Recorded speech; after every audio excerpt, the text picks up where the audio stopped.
Many of us hiring an attorney is not high on the priority list and maybe a little scary, but it's something that we all need at some point. So by all means, do your homework. And if you need representation for car accident, wrongful death, medical malpractice, nursing home abuse, or estate planning, or any other matter, just give us a call at 256-534-3188. And you can email me at Dan at danaldridgelaw.com.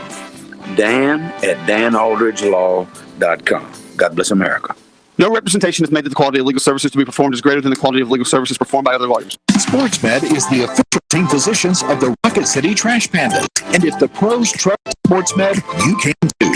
SportsMed provides every service you might need for complete orthopedic care, specializing in orthopedic surgery, sports medicine, joint replacement, spine surgery, neurosurgery, and podiatry. And they offer their own brace shop, in-house full-body MRI, physical therapy, walking clinic, and so much more.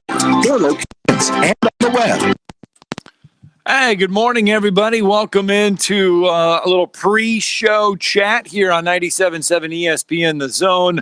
We're getting ready for Talkin Ball, and we have got a lot to get to on the table this morning. We've got some fun stuff to talk about. We got a lot of stuff.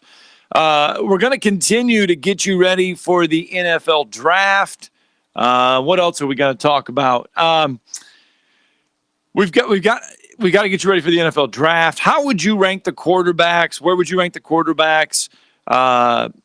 Ted Wynn from The Athletic analyzed all the quarterbacks. He ranked them 1 through 12. What are his thoughts? We'll read through those.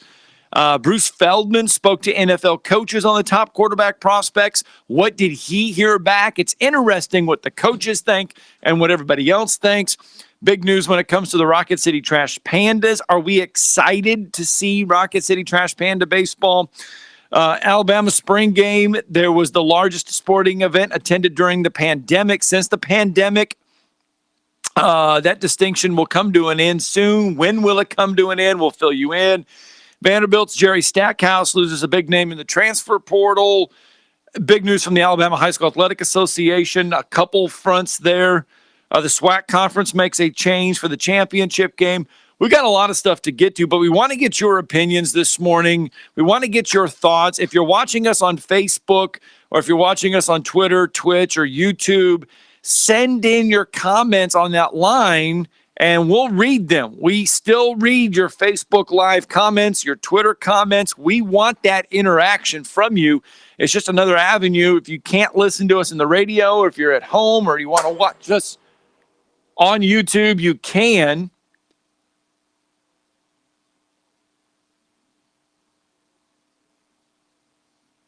So just give us a call on the Neighbors Wealth Management Hotline. You can also call us on the Neighbors Wealth Management Hotline, 256-576-4977.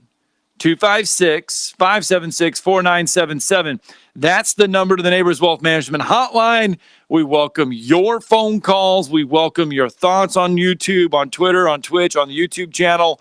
We welcome you. We want you to give us a call or send in your comments. And we'll talk about this on the radio side here in just a little bit. But yesterday, Grady the Greek called in. If you head to our Facebook page on 97.7 ESPN, we need your help because we talked about this Rubik's Mosaic. Well, they are in a battle. They are in a battle with a school out of Georgia to have the most votes. Okay, we'll explain this all coming up here in just a second because we're about ready to join the radio side of things this morning. Scott Theisen and Trey DeArmond. Call into the Neighbors Wealth Management Hotline now, 256-576-4977. That's 256-576-4977. Now, here's Scott and Drew. All right, here we go.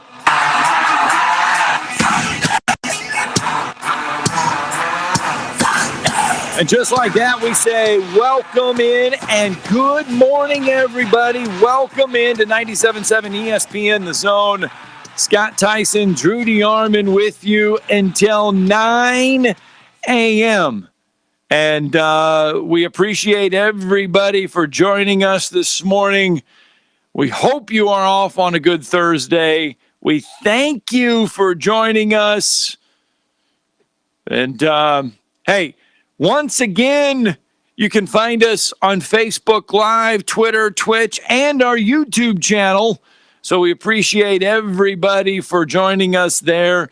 We also want to remind you to please go to our Facebook page, scroll down to the Rubik's Cube Mosaic. Okay? Right now, Kim Jared's 3rd and 4th grade students from Barkley Bridge Elementary did a mosaic, a Rocket City Trash Panda mosaic. And we need everybody to go vote because that is Grady the Greek. He called in yesterday. He joins us during the football season. He is a big part of the show during the football season. Okay, he's our 3rd grader prognosticator. Next year, hopefully, if he does well in 3rd grade, he'll be our 4th grade prognosticator. So we need you to go to our Facebook page, scroll on down to the Rubik's Mosaic, and make sure you vote for the Rocket City Trash Panda Mosaic. It was done with 260 Rubik's Cubes. It's a 3x3 mosaic. It's a beautiful mosaic of the Rocket City Trash Pandas. Go there and vote for that. We will have some Rocket City Trash Panda news later in the show because they are zeroing in on opening day, and they're going to do so without a president and CEO. So we'll explain all of that coming up here a little bit later in the show. We also, speaking of Toyota Field and everybody getting used to everything there, don't forget, coming up on May 1st, SportsMed will have their sports physicals from 8 a.m. to 10 a.m. at the Trash Panda Stadium. It's going to cost you just $10.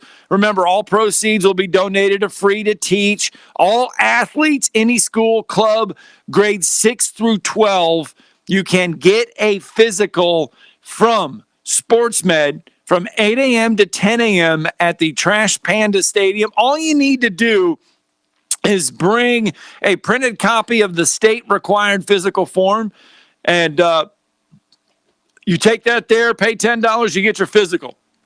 I know there's tryouts going on all over the place. Baseball, soccer, swimming, doesn't matter. Football, doesn't matter. You can head to Toyota Field Saturday, May 1st from 8 a.m. to 10 a.m. Get your physical, just $10.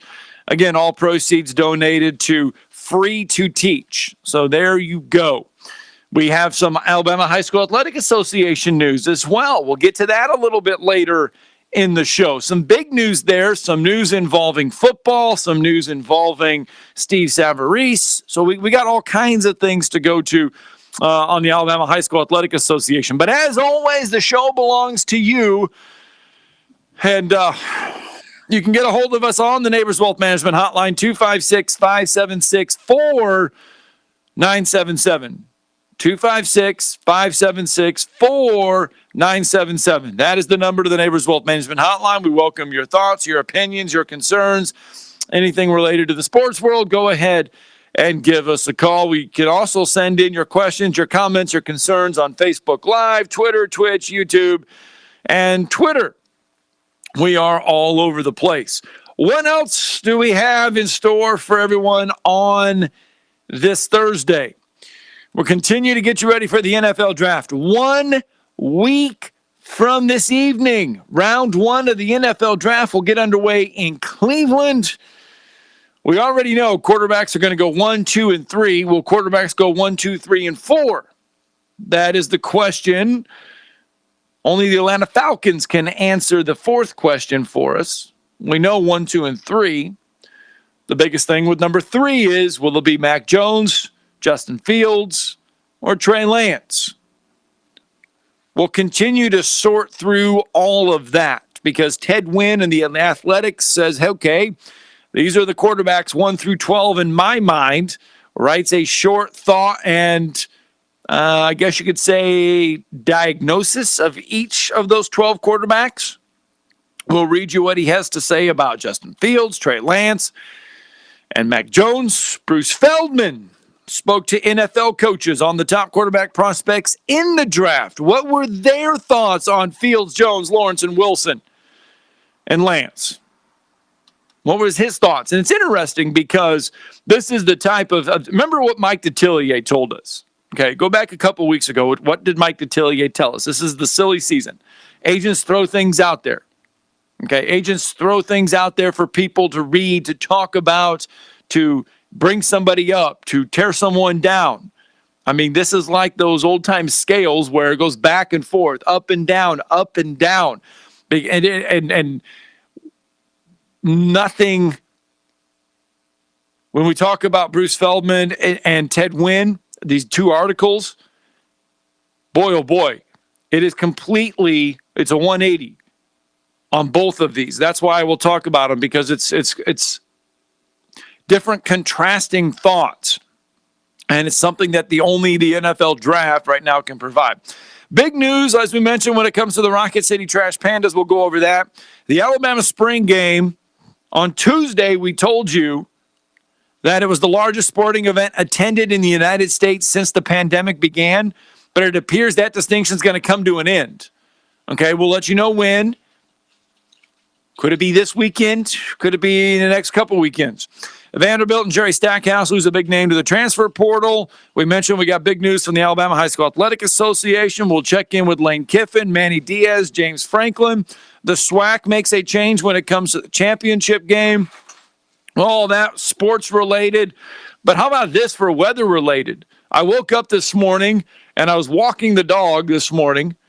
And man, oh man, was it cold! And I looked at my phone. And I looked at some of the numbers, and our good friend Ben Smith over at WHNT says, "Well, guess what, folks?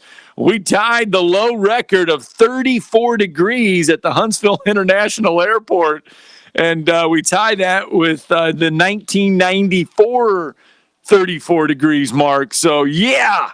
Little chilly and brisk this morning at 5 o'clock when I stepped outside. No doubt. So it was a little bit chilly last night and tonight. Had some warm soup last night for dinner because I was trying to stay warm, but not really used to this kind of weather this time of year. But hey, I'll be honest, it's better than a lot of the heat and humidity. So I'm not going to complain too much. But you bring up 1994, it's kind of funny. Because 1994, baseball strike. We got baseball news today that broke last night that shouldn't surprise anyone, in all honesty. But no. Again, based upon how things have gone over the last 2 years, but still, it was a little bit bizarre and a little surprising. But if you've paid close attention, not too much. And that news starts right here with the Rocket City Trash Pandas. I mean, they're getting ready to open the season. They're mowing the grass, chalking the lines. On Tuesday, James Clemens and Bob Jones played out there at Toyota Field. That's the last game played on the field before the Rocket City Trash Pandas come to town. I mean, it's here. Last year, we were supposed to have this baseball season. We didn't have it because of the pandemic. We get it now, but it comes with Ralph Nelson announcing yesterday that he was resigning as president and CEO of the Rocket City Trash Pandas.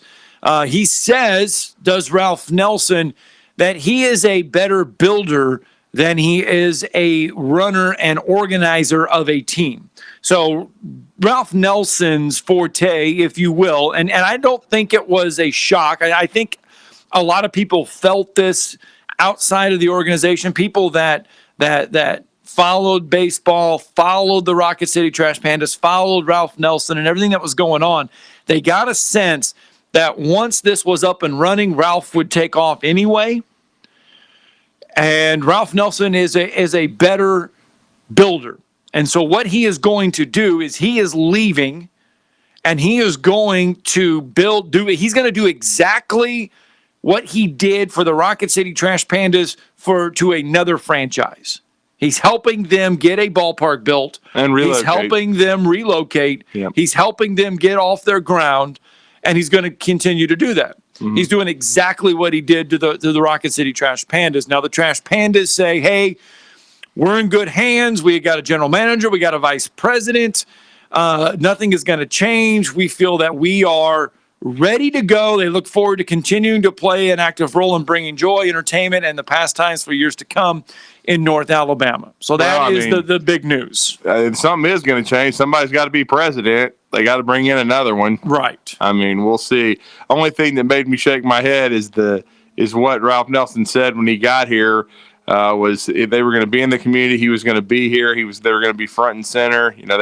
This was a commitment. They were staying in the community, and then they were going to have local ownership. And I guess they still are to a degree, but Ralph's not going to be the face of that, and now he's gone. So just interesting timing. It sounded like if everything had gone off like they had planned and they hadn't had the pandemic, he would have been here for the first season. Right. But then moving on. But once the pandemic, they unfortunately canceled minor league baseball last year.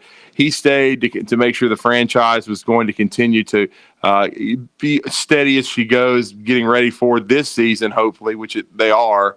But it is surprising, though, in a way that he's not going to be here for at least one game. I mean, they've had events. We just had an unbelievable high school game over there the other day with James Clemens and Bob Jones, the rivals, but just no Ralph Nelson. So a little bit mystifying, but as you said, Scott, if you paid attention, not too much. It's not a shock because I think I gave him 2 years, 3 years to be here anyway, and so he made two basically, but.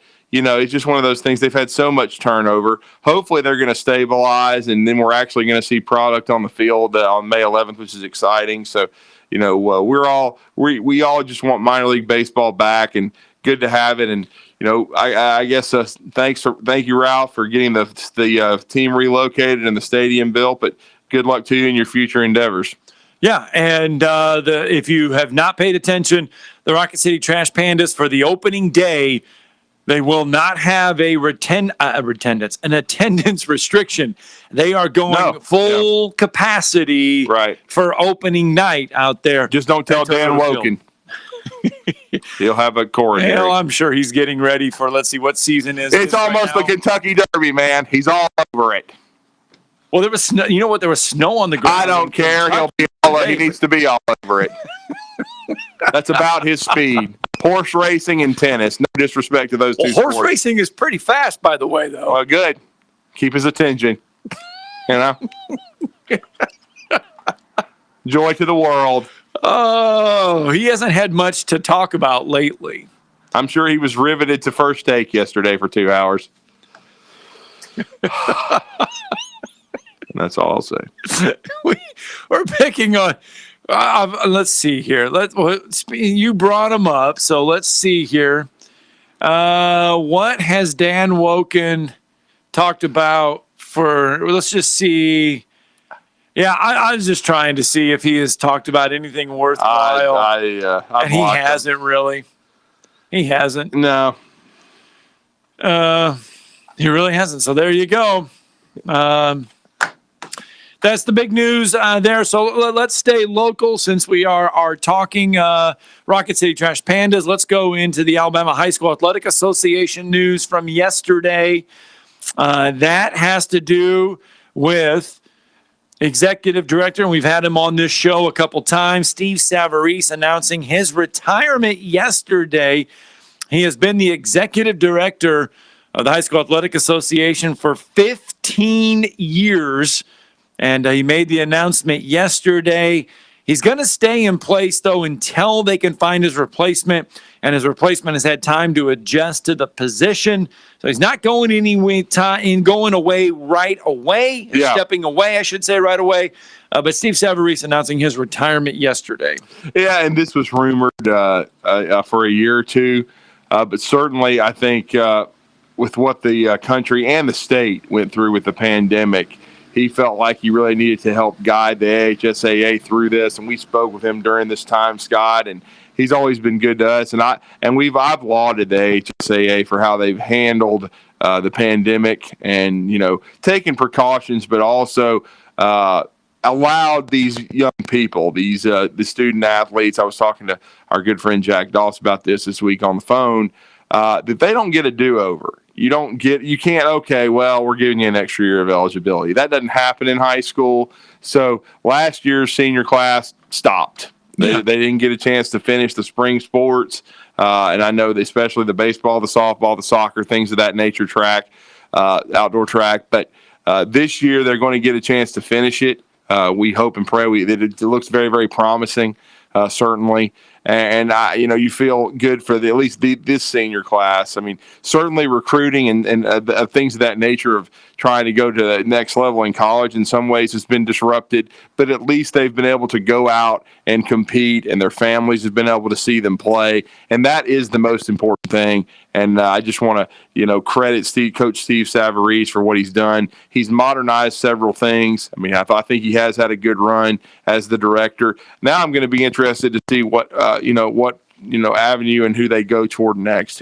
Who will it be? Who's going to be in that chair? Because got some big shoes to fill, but certainly the AHSAA is very healthy right now. I hope that the new director, we start transitioning in basketball toward a shot clock. They brought it up. We talked to Jamie Lee about it, but I'm hoping that's going to be on the itinerary next. Well, what is officially on the itinerary, or what officially happened yesterday? Mm-hmm. They did ratify 6 proposals yesterday. A couple of them. One, football teams will now be able to participate in one preseason jamboree 1 week prior to a team's first varsity contest, regardless of whether a team begins in week 1 or week 0. So used to be, now, if you... It won't count, but it'll be a jamboree. Yeah, if you played week 0, you couldn't play a jamboree. Mm-hmm. You had to play your jamboree week 0, and then you could start the season week 1. Now, if you play in week 0, you can have a jamboree the week before that. They amended to remove a note that prohibited a coach from working with an in-season athlete for an out-of-season sport. So basketball coaches can now work with football players during the football season. Yeah, and it's a hectic schedule, but you just make it work. Yep. In the sport of football, the visiting school forfeits if the visiting school forfeits in year 1 of a 2-year contract period, the school that forfeited should travel in year 2. The money from ticket sales during year 2 should then be split between the 2 schools. So that's obviously has come up. And they will allow spring sports to begin practice on Martin Luther King Day each January, beginning in the 2022-2023 school year. Bundle up. So, yep. So just a few of the notes that they ratified yesterday. All right. 256-576-4977. That's the number to the Neighbors Wealth Management Hotline. Burton Moffitt says good morning. Morning. To us on Facebook Live. That's how easy it is. Just send us your questions, your comments there, and we get to them. Coming up here, Drew, in just a minute, we get a good interview. Our first guest of the morning should help us pick up the pace a little bit. Yeah, late kick Josh Pate, for the director of video for 24/7 Sports. We talked to him many times through the football season. It's been a few months since we connected with him, and he's had some interesting takes on spring practice. And of course, we wanted to reconnect with him and get his thoughts on college football, especially what he saw from Alabama and Auburn in the spring games. Also, probably talk a little Georgia as well. Always has a lot of knowledge and strong opinions. So it's going to be good to catch up with Josh here in a few minutes. All right, let's get that break in. And when we do, Josh Pate, he'll join us on the Neighbors Wealth Management Hotline. You're listening to Talkin Ball on 97.7 ESPN, The Zone. Got a wreck at Highway 53 in Jeff Road. That one's got southbound blockage. They're reporting injury and possible entrapment there. Governors in Second had a vehicle hit a tree. That one's reported with injuries. Also had injuries on Jordan Lane, southbound to South Sparkman. Traffic signal at Martin Road and Zert Road is flashing this morning. If you tried numerous weight loss plans, nothing seems to work, odds are your hormones are the problem. Find out with a free quiz at 2030huntsville.com. Captain Nick in the 72 and Jeff Popeye Skywatch Traffic Center. If you're ready to lower your utility bills, it's time to call Eagle Insulation. Eagle can handle it all. Attic re-insulation, insulation removal, wall insulation, and new construction insulation, commercial and residential. Our primary goal is to save you money, and lots of it. Typical clients realize their return on investment within 3 to 6 months. That means the re-insulation actually pays for itself and then some. See if we can help you. Contact Eagle Insulation today, 256-755-1556, or log on insulatewitheagle.com. Tom Luganbill here for Woody Anderson Ford. When I was in the Tennessee Valley, one of the things that impressed me the most was the quality of the people. People like Bobby White and his team at Woody Anderson Ford. And now you can experience the tremendous new service lanes and showroom at Woody Anderson Ford, at Jordan and Sparkman, or just stop by for breakfast or lunch at Henry's Mustang Cafe. And in Madison, visit Woody Anderson of Madison on Hughes Road, just south of 72. Like a great college football tradition, always there, Woody Anderson Ford. Hey, this is Justin with the Furniture Factory Bar and Grill. As we all get back to a new normal, I just wanted to let you know about the best bar and grill spot in North Alabama with the best entertainment as well. It is the Furniture Factory Bar and Grill. Every Monday night is steak night. Every Thursday night is bike night. Plus, we have the best food around, from the Mexican pasta to the best Cuban sandwich you could ever ask for. It's all at the Furniture Factory, located at the corner of Meridian and Pratt. Find us online, FurnitureFactoryBarGrill.com. The PGA Tour's Korn Ferry Tour is coming to the Rocket City. Join us at the Ledges for the inaugural Huntsville Championship, April 29th through May 2nd. Experience the beauty and drama of the course firsthand. Witness golf's rising stars chase their PGA Tour dreams. Cheer on the future of golf up close and personal. Tickets are on sale now at HuntsvilleChampionship.com. This is Paul Feinbaum. Listen to me coming up today at 2. Now back to Talking Ball with Scott Theisen and Drew DeArmond on 97.7 ESPN, The Zone. Okay, I'll keep trying, Josh. I'll let you know when I got it. Excellent.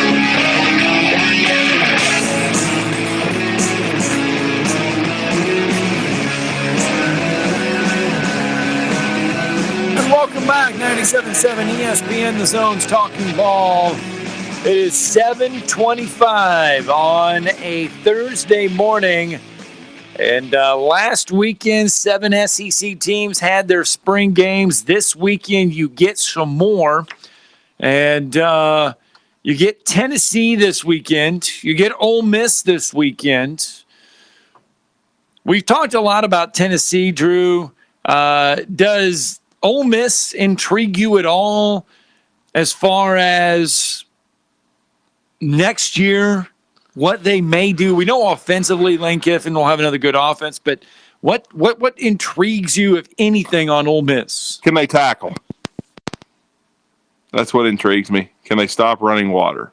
Because they couldn't last year. Even though they had a decent performance in the bowl game against Indiana, though Indiana's QB had been knocked out earlier in the season with a knee injury, can they tackle? How much better are they on defense?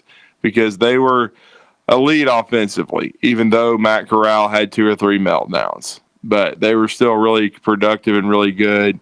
So, we'll see. But I think the key is going to be defensively. How much can they improve? Well, Lane Kiffin talked about that and many other things yesterday, especially on the defensive side of the ball. Here is Lane Kiffin, though, on the spring so far. Well, hold on. I got to do one thing here. Here's Lane Kiffin talking about the spring so far. I feel like defensively we have a lot of new players and a new look with those guys. And offensively, I feel like we haven't, just because of all the injuries, especially with the skilled guys, which has hindered kind of the next progression step from that. But it is what it is. So Lane Kiffin talking about the spring and talking about the Rebels and their tackling and everything else. Lane Kiffin also throwing out the first pitch this weekend at the Ole Miss baseball game. We'll hear him talk about that in just a little bit. But the Ole Miss Rebels, just one of the teams this weekend getting ready to have their spring game. We mentioned Tennessee, the other one that'll have their spring game this weekend. There's only 4 other ones that are set to have their spring. We had 7 this past weekend. Remember, Kentucky and Florida opting not to have a spring game. Missouri had their Saturday, March 20th, so they're already in the book. So on Saturday, you get Ole Miss, South Carolina, Tennessee, and Texas A&M. And for Texas A&M, that's the first time we're going to get to see a quarterback try to take the reins other than Kellen Mond. Yeah, absolutely. It's going to be Haynes King more than likely. I mean, he got a little bit of playing time last year. We saw him against the University of Alabama. He's an athletic kid. I couldn't really get a sense of his arm because he only threw a couple times because by the time he got in the game, it was decided. But he definitely can run. He's athletic, a lot like Mond. Mond's problem during his career, he had a really nice career at Texas A&M, but he struggled sometimes with consistency. All right, it is time for us to bring in our first guest of the morning. We've kind of warmed him up a little bit by talking some Ole Miss and Texas A&M on what to look for on their spring games this weekend, but he'll break that down and more, plus recap Alabama and Auburn. Yes, he will. It's great to reconnect with him. As we said, you can see him on his Late Kick YouTube show and, of course, the Late Kick pod, but he is the director of video for 24/7 Sports, does an outstanding job, very knowledgeable, very opinionated. We enjoyed connecting with him during the college football season, and it's great to bring him back to talk a little spring practice and hopefully a return to somewhat of normalcy next football season, and that is Josh Pate. Josh, welcome back to Huntsville, Alabama. You're with Drew and Scott. How are you, sir? I was pretty good, and then I saw that headline yesterday that talked about the amount of people, the flood of people that watched the Alabama spring game. And I'm not always one to draw definitive conclusions from spring game metrics, but I'm going to recklessly do so right now. And I'm thinking that we are well on our way to not only normalcy, I think it's going to be what I'm calling a renaissance year for college football, but a great year for college football. Yeah, and I guess before we delve into spring, we didn't have a chance to reconnect with you after the playoffs. So what was your thoughts? I mean, there's been a lot of debate and conversation. The LSU fans are a little sensitive about it, about comparing this Alabama team to that LSU team in 19. Of course, the schedules were different circumstances with COVID. But your thoughts on the Alabama run to getting the title back in the SEC?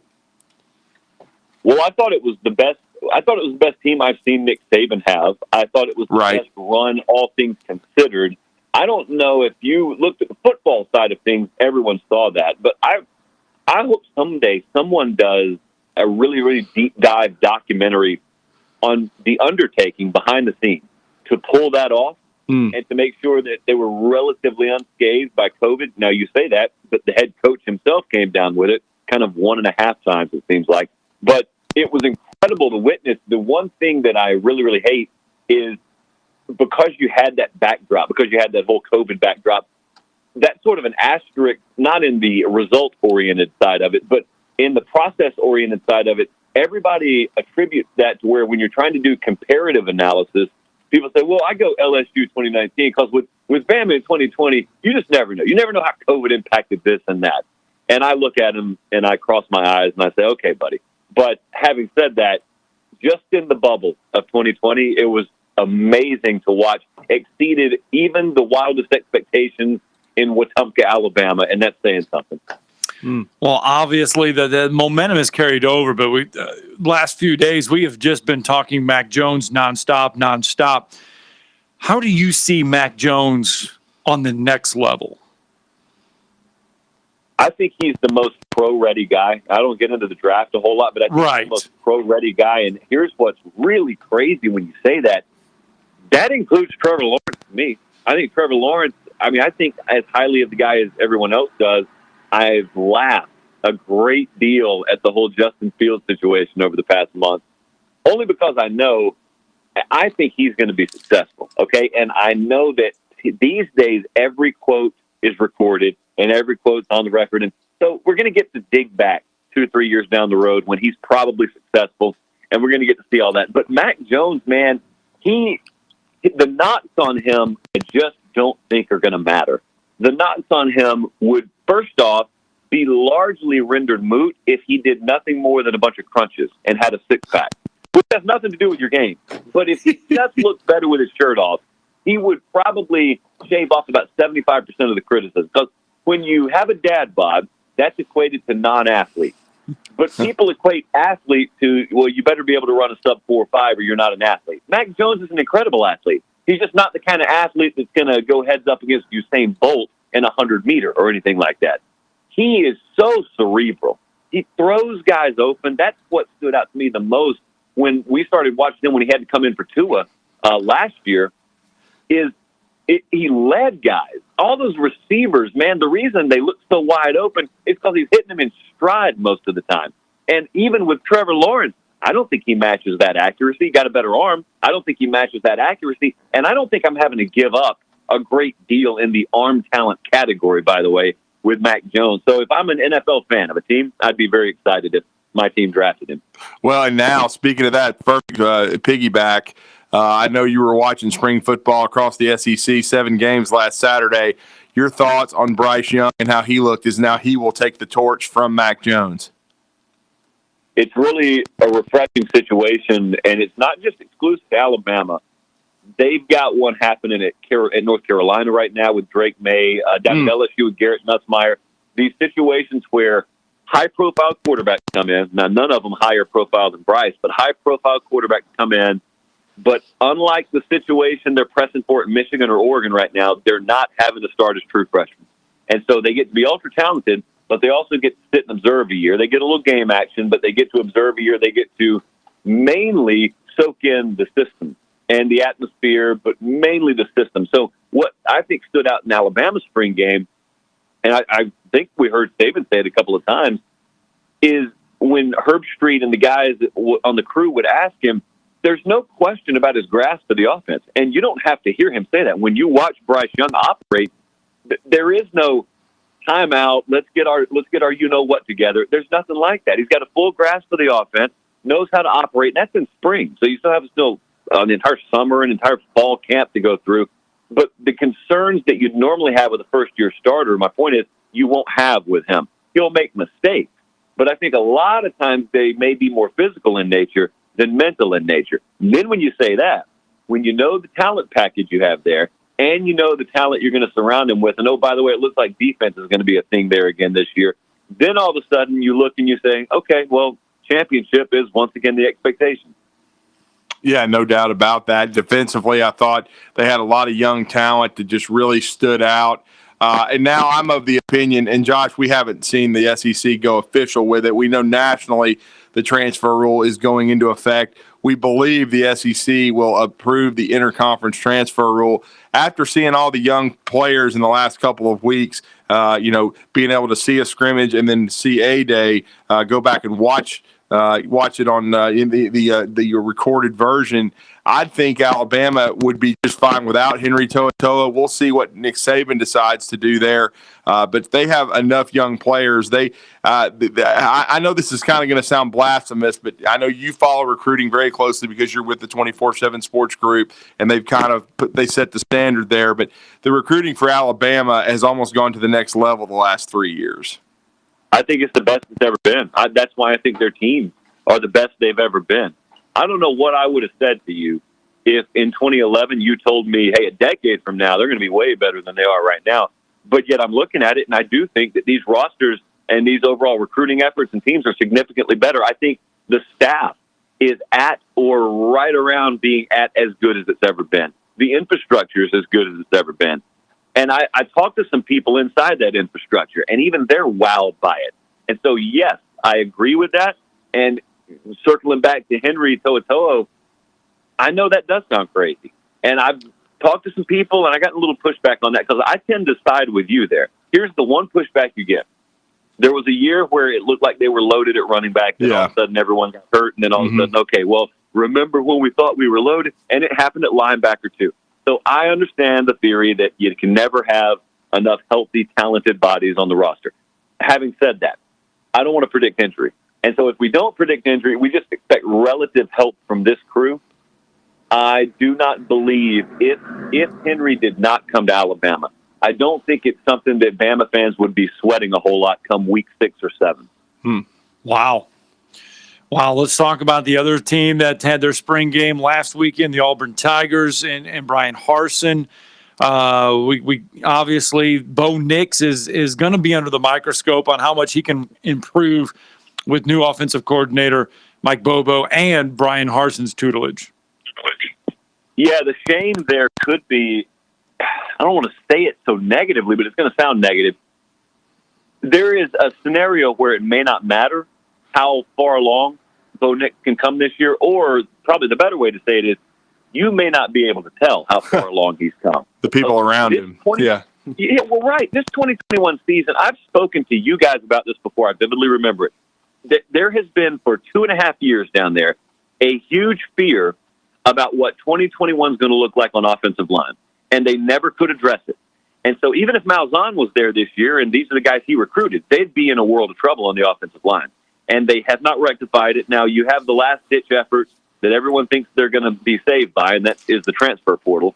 I don't know in reality how many quality offensive line options there are there, but that's not the only deal. They have no vertical threat in their wide receiver room either. They got a couple of guys who have promise and who have nice upside. They don't have anyone. They lost those top 3, and this is not an Alabama depth situation at wide receiver right now. There aren't a bunch of Jay Halls and JoJo Earls walking through the door. And so instead, you're looking at Bo Nix. I thought they did some good things with him, not even mechanically or schematically.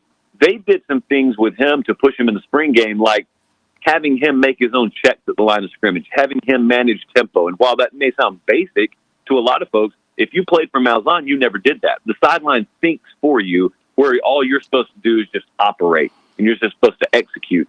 So they came in, they being the new staff, and looked at him and said, how much do we have to deprogram before we can start reprogramming him? And that's what they're doing right now. But I've always thought a lot higher of Bo Nix's pure potential than a lot of people, because I think he just got shoehorned into the wrong system down there by his own choice.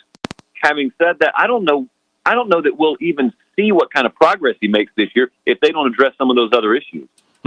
Very well said. Yeah, I mean, there are some personnel issues. I mean, the most stunning thing for us, Josh, is we've been told by more than one person connected with the Tigers that follow them every day, Jason Caldwell, who you know very well, being one of them. He's the first one that told us this, and it was hard for me to grasp, because I guess you just don't really realize it. But we of course are good friends with the Troxel family, Austin Troxel, being a big part of Auburn's football program the last several years. But his class was, until this year, until 2021, his class in 2017 was the last time Auburn had signed a high school offensive tackle. That's crazy. That's correct. It's malpractice is what it is. And so you walk in, this is why all these starting points are so different. Josh Heupel at Tennessee is not Shane Beamer at South Carolina, is not Brian Harsin. They all have these extremely, in some cases, radical, unique differences in what they're inheriting. How in the world are you going to walk into a program with very few SEC quality offensive linemen and then also look at the expectation level you're inheriting? They don't give you a year zero at places like Auburn. It is go time as soon as you get hired, because you're not working pro bono for a year. You're making that salary from year one. Mm-hmm. Yeah, you really are, no question.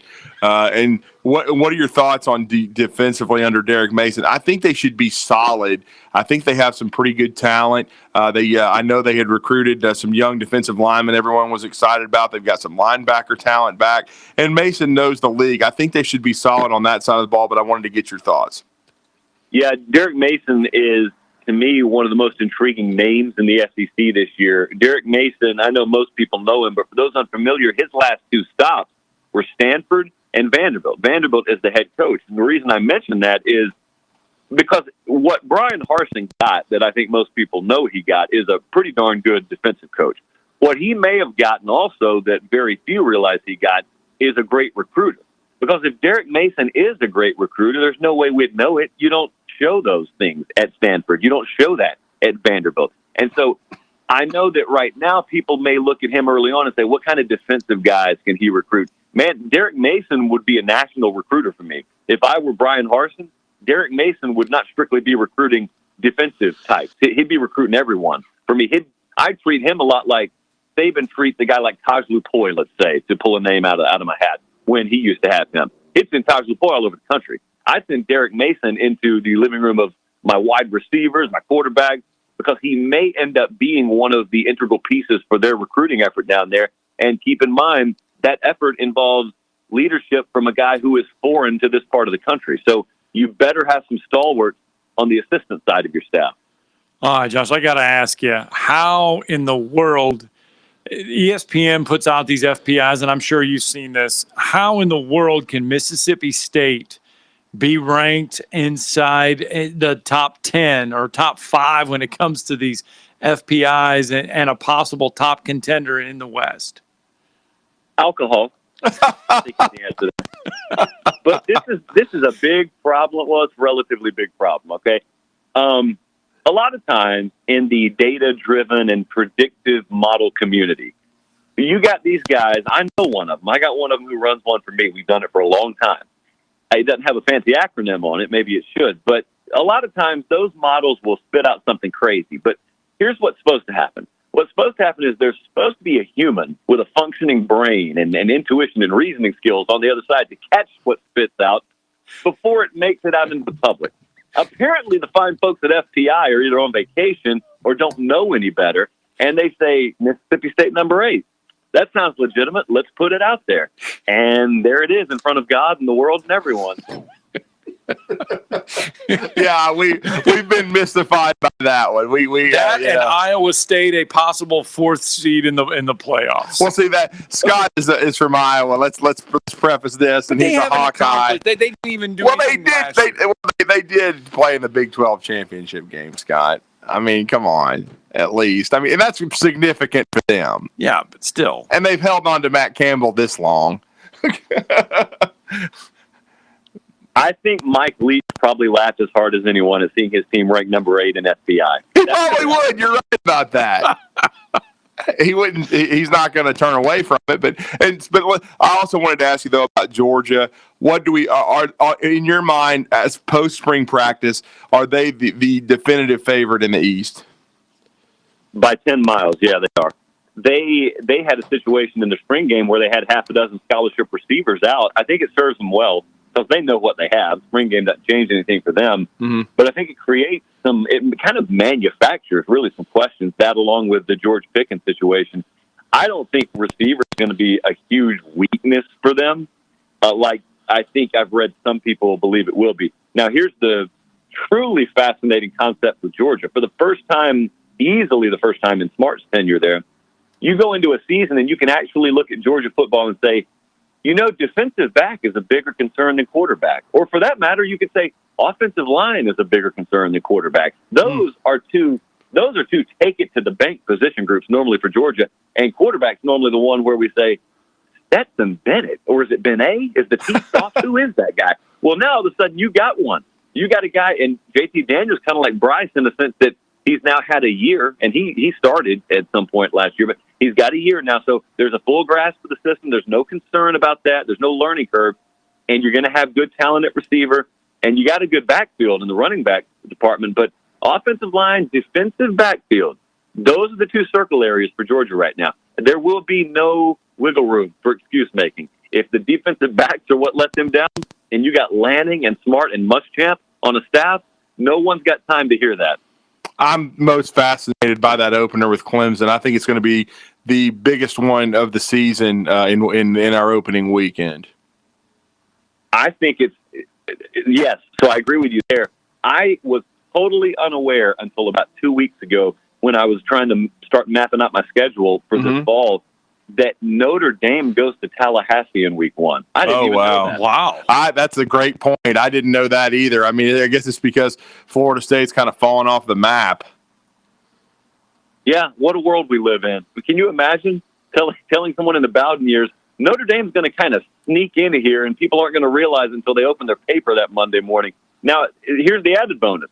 it's that Sunday night game. So it's the Labor Day weekend, and it's the standalone Sunday night game.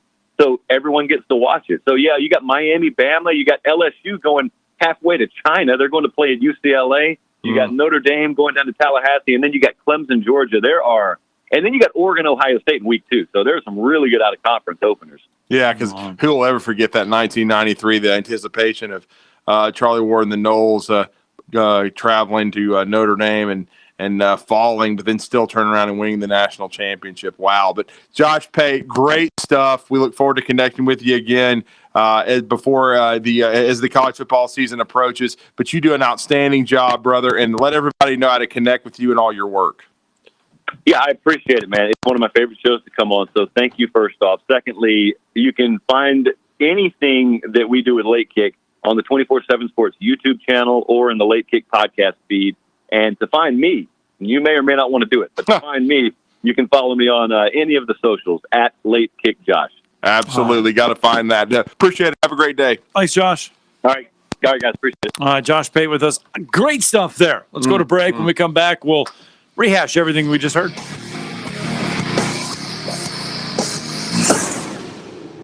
You're listening to Talkin Ball on 97.7 ESPN, The Zone.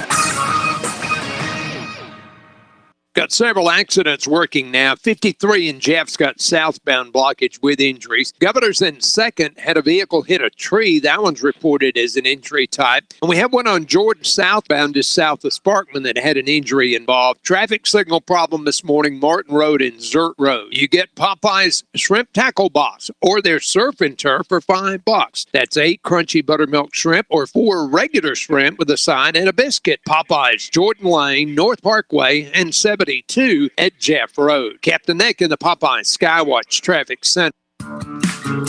You know it, and I know it. Sometimes a brand new car or truck just isn't in the budget. That's where we come in. Bobby White back again for Woody Anderson Ford, and I want to talk to you about the advantages of buying a Ford Gold certified used car or truck. These are low mileage, gently used vehicles with great warranties.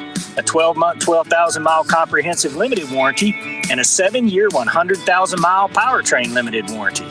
Woody Anderson Ford Gold certified vehicles have passed a 172-point inspection by certified technicians and come with a 24-hour roadside assistance too. You'll also get a Carfax vehicle history report and 22,000 Ford Pass reward points to use for future scheduled maintenance or other accessories. Plus, before you leave in your gold certified used car, we'll be sure to give you a full tank of gas and a fresh oil change, even new wiper blades. Gold certified vehicles at Woody Anderson Ford. Hope to see you soon. Want to call into the Neighbors Wealth Management Hotline? We have a new number for you. 888-256-576-4977. Hold it! That's 256-576-4977. Well, what do you know? We promise this number will be the one we keep. 97.7 ESPN The Zone. When I chose a garage door company, I did my homework. I needed precision overhead garage door service. They have a 5-star Google rating. I checked their reviews and liked what their customers had to say. Precision overhead garage door has lifetime warranty packages. Same-day service if I call before 2 p.m. If they can't make it the same day, my service call fee the next day is waived. They did a 25-point safety inspection on the door and operator. Now that's peace of mind. Residential, commercial, and gate services. Precision overhead garage door service. Call 256-400-4500. This segment of Talkin Ball is brought to you by University Kia, the #1 volume Kia dealer in the state of Alabama. Located online at universitykia.com. 256-576-4977. Okay, we have 6 minutes to the music. 6 minutes, Michael. 6-576-4977.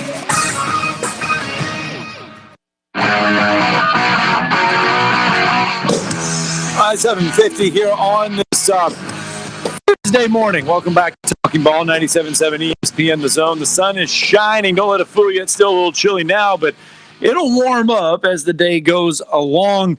Josh Pate joined us there in that last segment talking some good spring football. And as he alluded to right off the bat, what Josh was alluding to was that 547,000 people watched the 2021 Alabama football spring game on ESPN. And that was the most viewed spring game on ESPN network since 2016. It was ESPN's third most viewed spring game since 2010. Hungry for football. And the audience was up 96% from the 2019 Alabama spring game, which was on ESPN2. So those were the numbers that Josh was alluding to when we first mentioned that to him, or when he first mentioned that to us. And let's preface something. They're hungry for football in the fall, not the spring. I think they're hungry for football without politics, too. Well, yes. Well, 110%. I think everybody wants to have full stadiums. Yep. They want the choice to do that, certainly, and they want normalcy. This year was trying on everyone, but I was just glad to see that we had a football season. I know it was different, but we certainly had one, and we certainly wish all these, FCS teams luck in the playoffs. Jacksonville State plays this weekend, and we'll talk more about and that. And let's piggyback off this. We need to talk about the SWAC. The SWAC. Yeah, I want to get to that here, but we're on attendance numbers. I want to make sure I let everyone know. This past Saturday, Alabama had the largest sporting event attended in the United States. In the United States since the pandemic began, which was 49,000 something. Well, it was 47. 47. Okay. Yeah. Saturday, the Cup cars, the Sprint Cup cars invade Talladega. Mm-hmm. So I've not seen, I know it's restricted attendance, but I don't know if they will break that mark this weekend at Talladega. But Alabama's run, if Talladega doesn't get it, Alabama's run will last likely until the Indy 500. The Indy 500 announcing yesterday that they will allow around about 135,000 fans to attend the Indy 500. So Indy 500 should actually, my bad. 400,000. They should allow 400,000 on race day. So that would be the world's largest sporting event, and it would be the largest in the United States. Right now, the largest in the world is an Australian rules cricket match, which had 51,723. Alabama's is second in the world at 47,218. Well, I'm sure Andy Staples will write an article about having a super cricket league. Be rich. Oh, let's go. Ridiculousness. Outline, but just it's pretty cool right now to say that the Alabama spring game is high up there in the country and the world as far as largest sporting events go since the pandemic. Let's go to the Neighbors Wealth Management Hotline. B. Rich is there with us this morning. Good morning, B. Rich.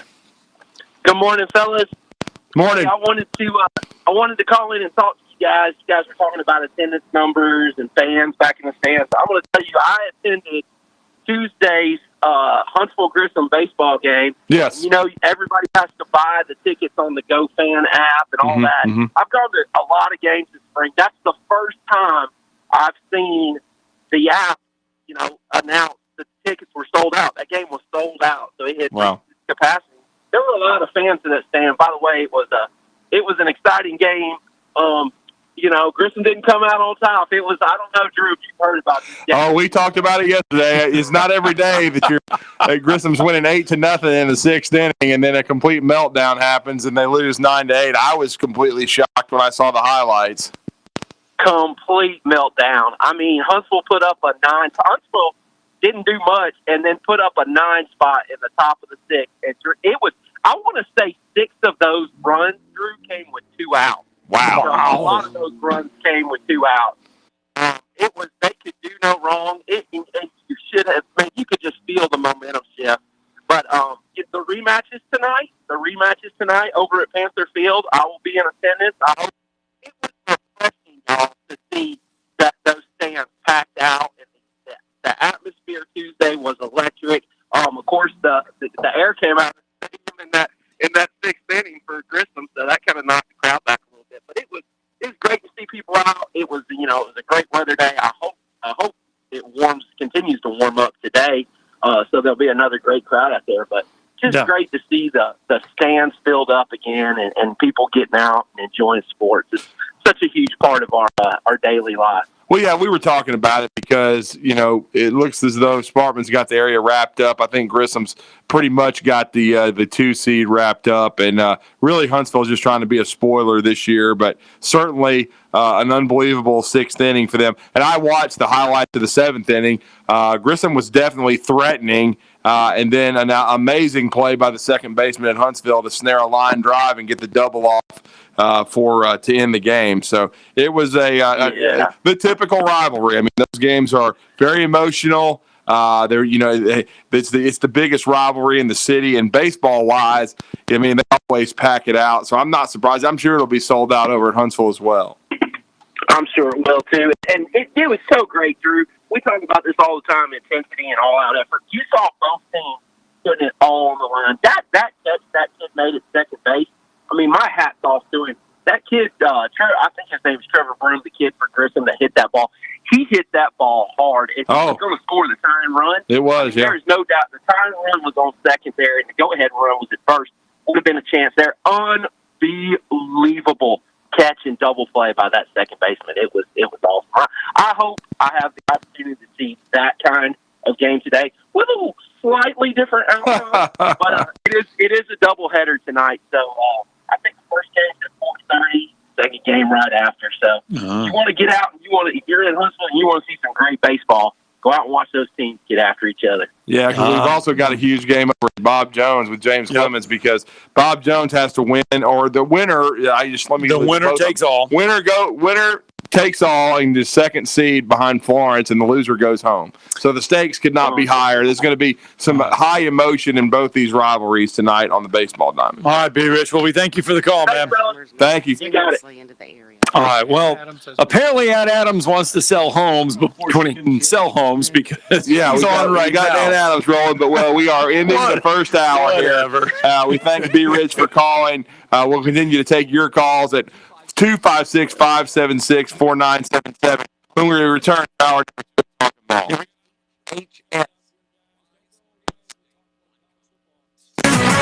WCN 97.7 ESPN The Zone. Just got a wreck out on 72 eastbound at East Lime.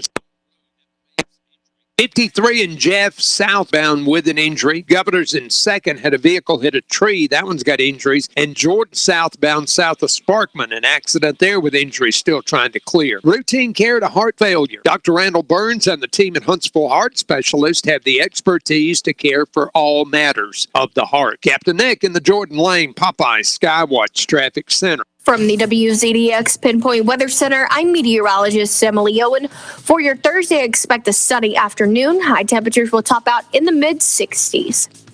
I'm meteorologist Emily Owen on your home for ESPN Radio 97.7 ESPN The Zone. This is Brett Musburger's Action Update. Think O'Reilly Auto Parts for all of your car care needs. Stop by your local O'Reilly Auto Parts today. O'Reilly Auto Parts. Better prices every day. Now, here are the latest lines from my guys in the desert. UFC 261, 3 title fights to take place Saturday night. The main event, Jorge Masvidal at plus 330 on the money line, and the welterweight champion Kamaru Usman minus 420. For the strawweight title, champion Zhang Weili minus 200 against Rose Namajunas at plus 170, and women's flyweight champion Valentina Shevchenko minus 420 against Jessica Andrade at plus 330. The latest NFL futures for the 2021 season: the Chiefs still the odds-on favorite to win the Super Bowl, plus 550. The Packers at plus 750. Bills at plus 800, and the defending champion Buccaneers at plus 900. Golf, the Zurich Classic of New Orleans underway today. The paired team of John Rahm and Ryan Palmer and Xander Schauffele and Patrick Cantlay each at plus 700. I'm Trey Westerberg, 97.7 ESPN The Zone. Log on today, 977ESPN.com.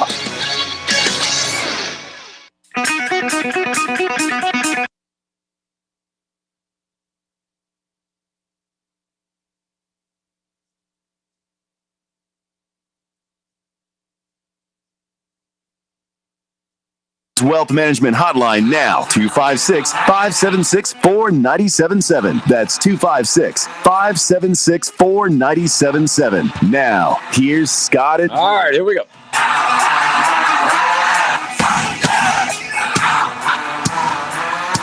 As always, this segment of Talking Ball brought to you by our good friends over at Tell Technical Services Incorporated.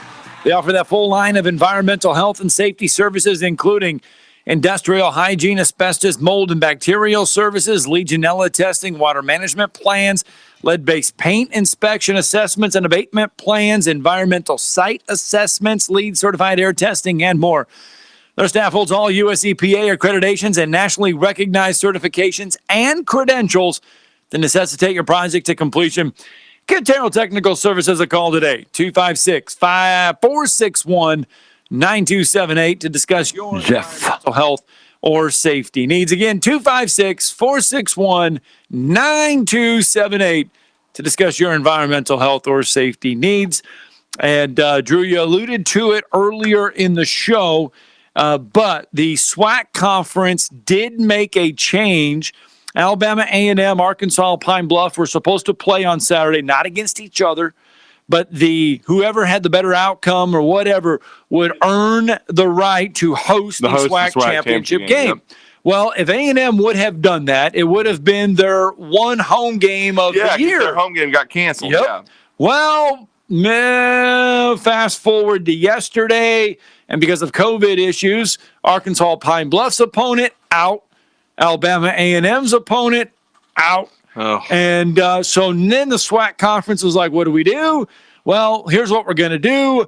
We're going to take the SWAC championship game, and we're going to take it to Jackson, Mississippi, and we're going to play it there. So that is where the SWAC championship game will be held now. Is it going to be this weekend or next? I believe it's still next weekend. Okay. Yeah, it's still next weekend. They still, because this would have been the final week of the regular season for both teams, and neither one is playing.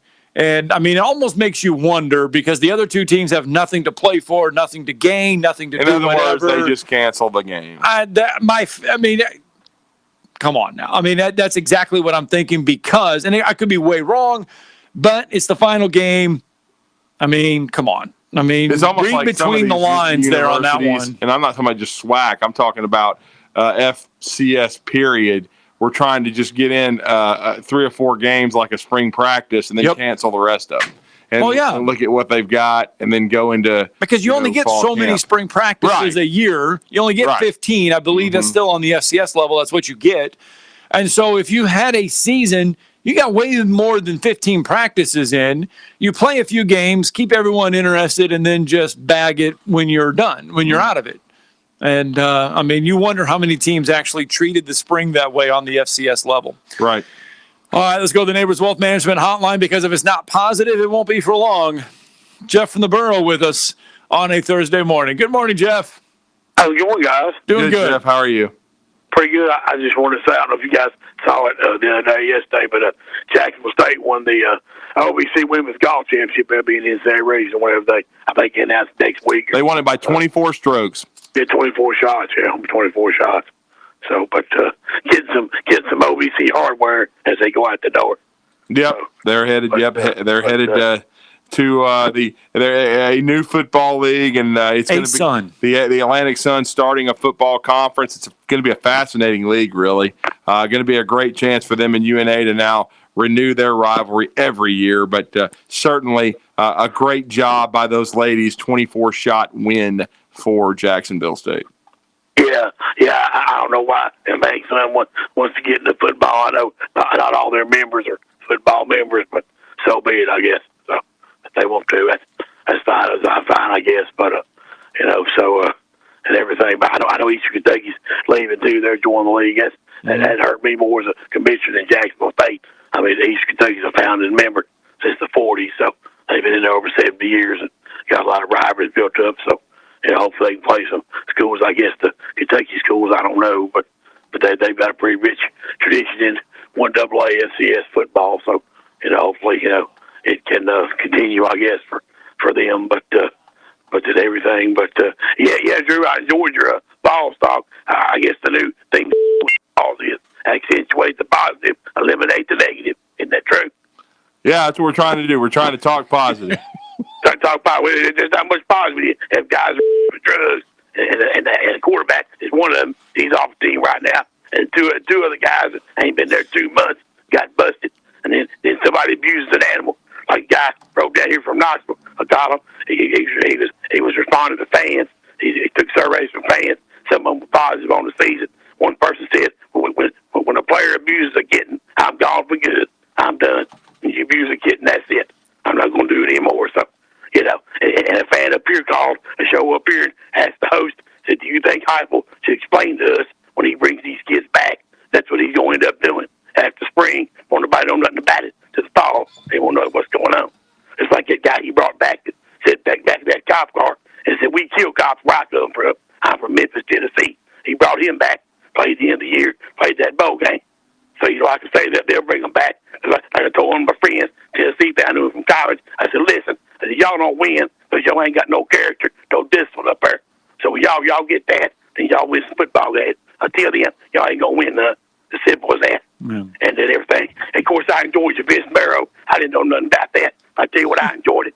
What he meant? He was talking about recruiting. He wasn't talking about no Yeah, and we've been lauding Tennessee's recruiting, or Kentucky's recruiting. I'm talking about Tennessee. Yeah, Kentucky's recruiting when they got the Wade brothers. They're twins. They're not brothers. The guy up here host. His son hangs around. 2 times, everybody, twice on this show. Well, Jeff, I hate to tell you this, but twins are brothers.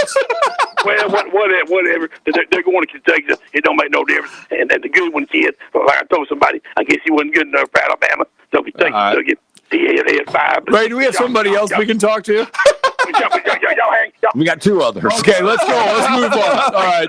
Thanks for the call, Jeff. Appreciate it. All right, where are we going to next? We got Brandon. Oh, let's go to Brandon. Oh, this will be great. This will be great. Hey, Brandon, did you know that twins were brothers? They're not brothers. I just don't know what to say to that. I mean, at this point, you just got to let that go. I mean, you can be both. I mean, it's that simple. I mean, because we're talking about blood brothers here. They are. I don't know what Jeff's definition of brothers is. If that's what he's thinking about, that we're referring to maybe when you call somebody, hey brother, how are you, and as a friend, but we're actually talking about that'd be a slang blood term related. Yeah. There is a slang term, brothers, right. But I mean, we're actually talking about they are. I said the Wade brothers, and he keeps saying they're not brothers, they're twins. Hello, the elevator's not going all the way to the top, bruh.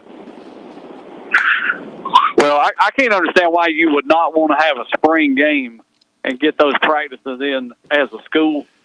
To just forfeit that and not have it, I don't get it. Well, I don't either. I don't understand why Kentucky and Florida's not having a public spring game. Well, in a way I do, because Florida they got so many holes to fill offensively. I don't think Mullen's wanting to give anybody any look at it. And they're using the fact that Ben Hill Griffin was a vaccination site. In Kentucky, I know what Kentucky's doing. They're revamping their offense. They actually understand now probably that the forward pass is something that they have to partake in. And they're trying to modernize their offense, and they don't want anybody taking a look at it. And so Coach Stoops is, he can use the pandemic as a reason, but that way you can keep your offense under wraps. Makes sense. And I wanted to say something. I noticed the story that come out about Justin Fields and epilepsy. Yeah. Yes. And it's amazing that it was kept under wraps this long. And I hate it for this kid that this is coming out. He's local. I went and watched him play at Calhoun High School, watched him play against Rome High School, where my buddy coaches. I've seen this guy play, and I know what a great athlete he is. And people in the media will do stuff like this. They'll hold this to the last minute. They probably knew this a long time ago, and they sat on it. And people are questioning, well, should you draft him in the first round with epilepsy? What kind of problems is it going to be? Well, speaking of brothers that also happen to be twins, Kiki Barber played in the NFL with epilepsy. Yeah. And had a pretty good career. Yeah. Alan Faneca played with it. Samari Rowe also played with it.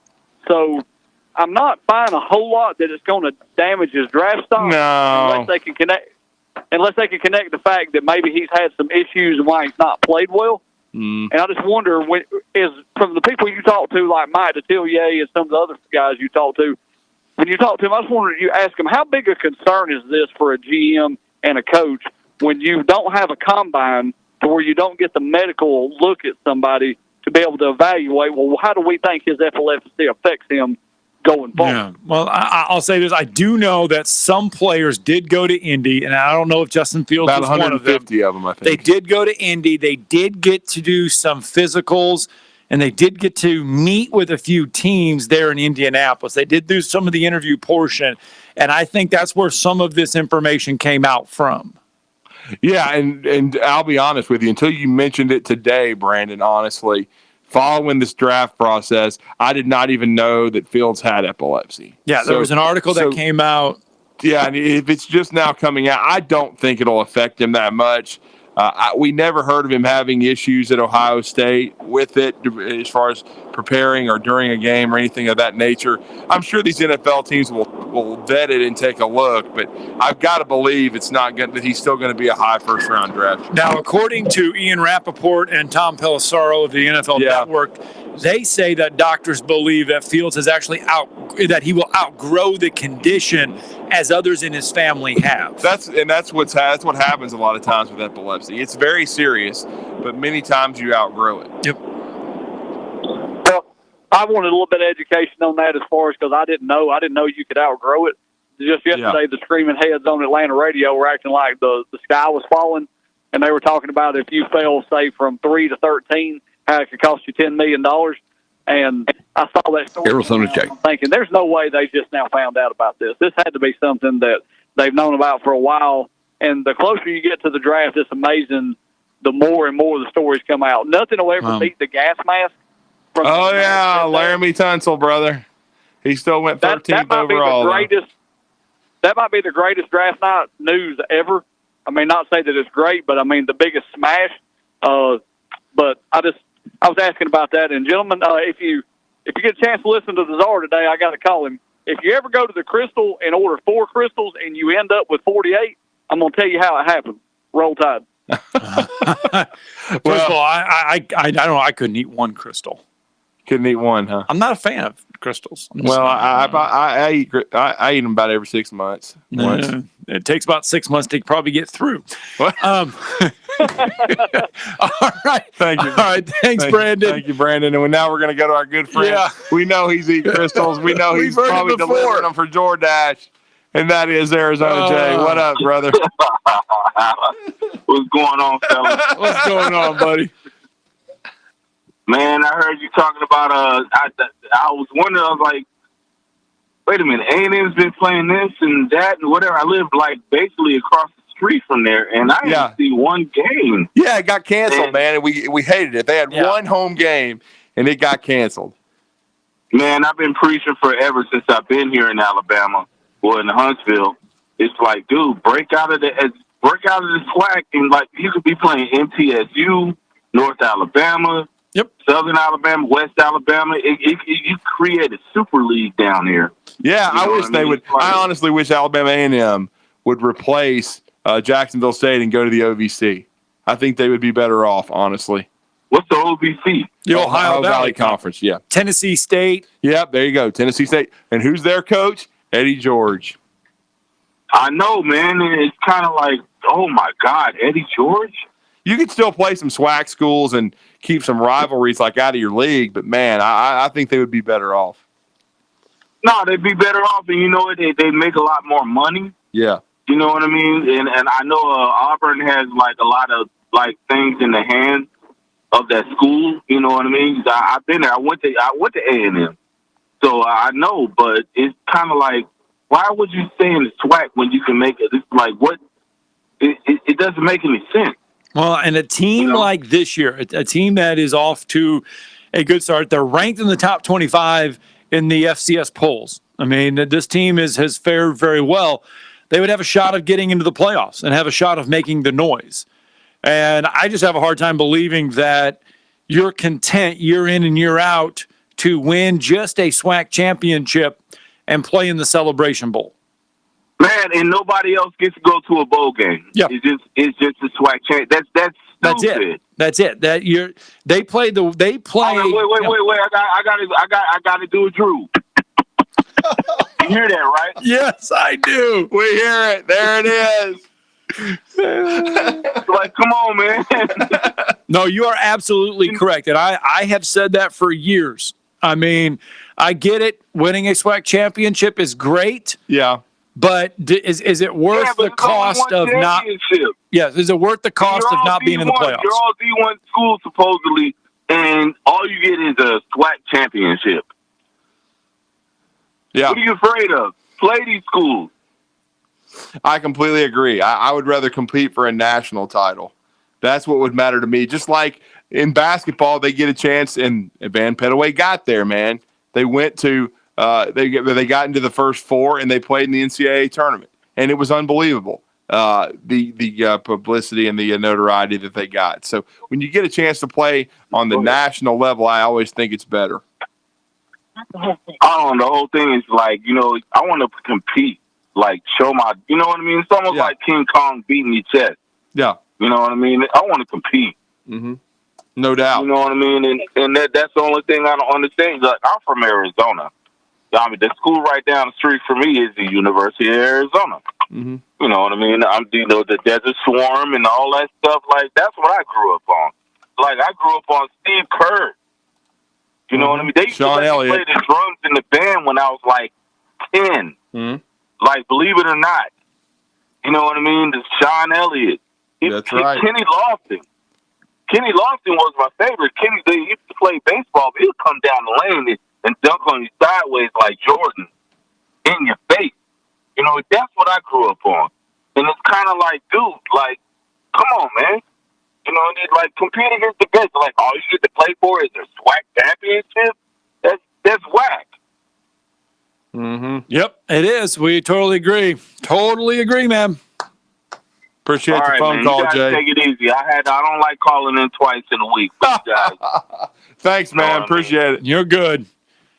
We appreciate Arizona. You can call in. People can call in as many times as they want. They can, as long as you're positive. You don't have to be positive, but some of just them are have yellow. to understand that twins are brothers. Yeah, you do, and some of them are yellow. That's all I'll say.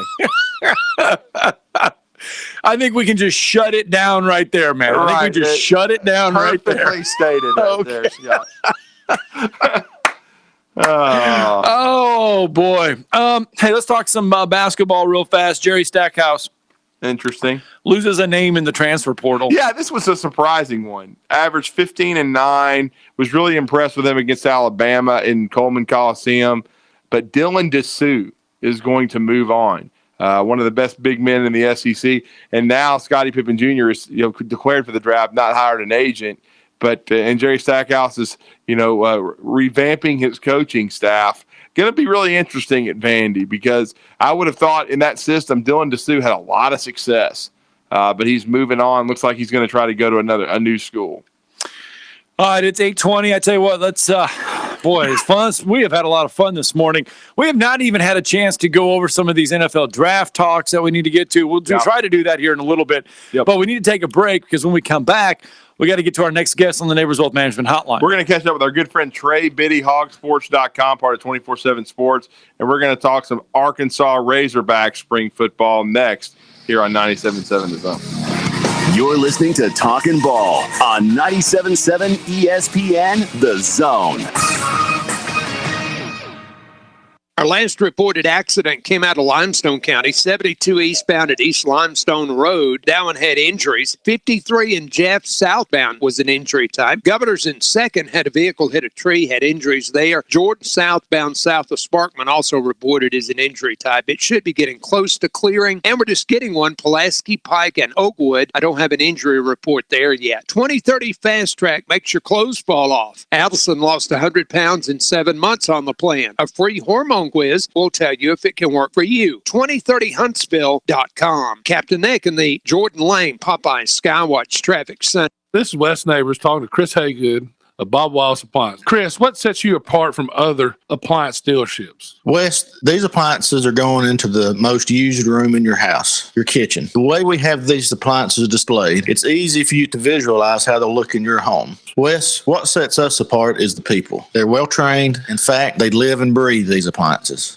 And if you need service, you'll really appreciate our parts department. Contact Bob Wallace Appliance at 256-533-2121. Our latest zone deal is upon us. Log on to 977ESPN.com for Gunner's Landing. 2 rounds of golf for the price of 1, including a cart. Gunner's Landing is one of the Tennessee Valley's finest golf experiences. Just 35 minutes from downtown Huntsville, Gunner's Landing's 18-hole championship jewel is open to the public 7 days a week. Gunner's Landing offers you a golf experience like no other. Log on now, 977ESPN.com.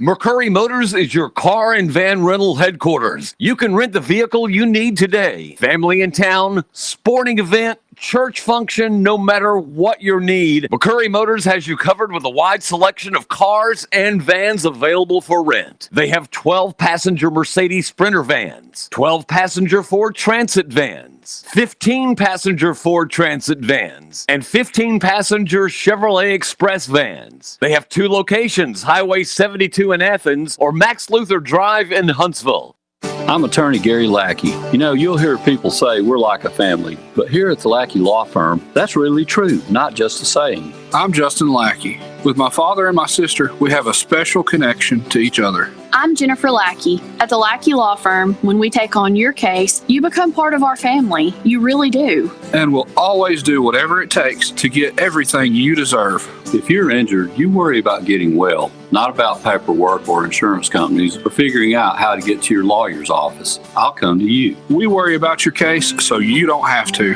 When you've been injured, we know that your case is probably the biggest thing going on in your life. More important than almost anything else. And it's important to us too, for one simple reason. Family takes care of each other, and at the Lackey Law Firm, we'll take care of you. The Lackey Law Firm. The Lackey Law Family. 1-800-4-RIGHTS. No representation is made that the quality of the legal services to be performed is greater than the quality of legal services performed by other lawyers.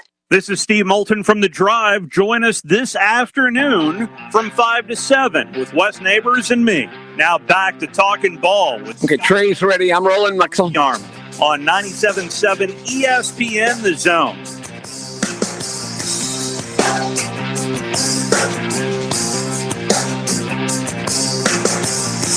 All right, 8:25 on a Thursday morning. The sun is shining here in the Rocket City. And we've been kind of talking some spring football around the SEC because, as you know, there are 4 ones: Ole Miss, South Carolina, Tennessee, Texas A&M. Arkansas had theirs last Saturday. They were one of the 7 SEC teams that had their spring game last weekend. And as we talked about yesterday, according to the ESPN FBI, Sam Pittman and the Arkansas Razorbacks have the toughest schedule going in to 2021. Yes, but things have just changed dramatically as an athletic department for Arkansas, especially when you consider, of course, we know Dave Van Horn. They've been ranked number 1 for a majority of the season in college baseball, and they've been consistent and very, very good. But things have turned dramatically in basketball. What a run to the Elite Eight for Eric Musselman and Sam Pittman. It was, trust me, if you had, and our next guest is with us on the Neighbors Wealth Management Hotline, and I felt for him and the great folks in the natural state for having to endure Chad Morris. But it was a lot better football last year, and there's a lot of momentum going into year 2 for hopefully a normal season in year 2 under Coach Pittman. And that, of course, we're going to talk to Trey Biddy, who for 18 years has been the publisher of hogsports.com. They are now part of the 24/7 Sports Network. But we're going to talk some Hogs with him this morning. Trey, it's great to have you back in Huntsville. You're with Drew and Scott. How are you?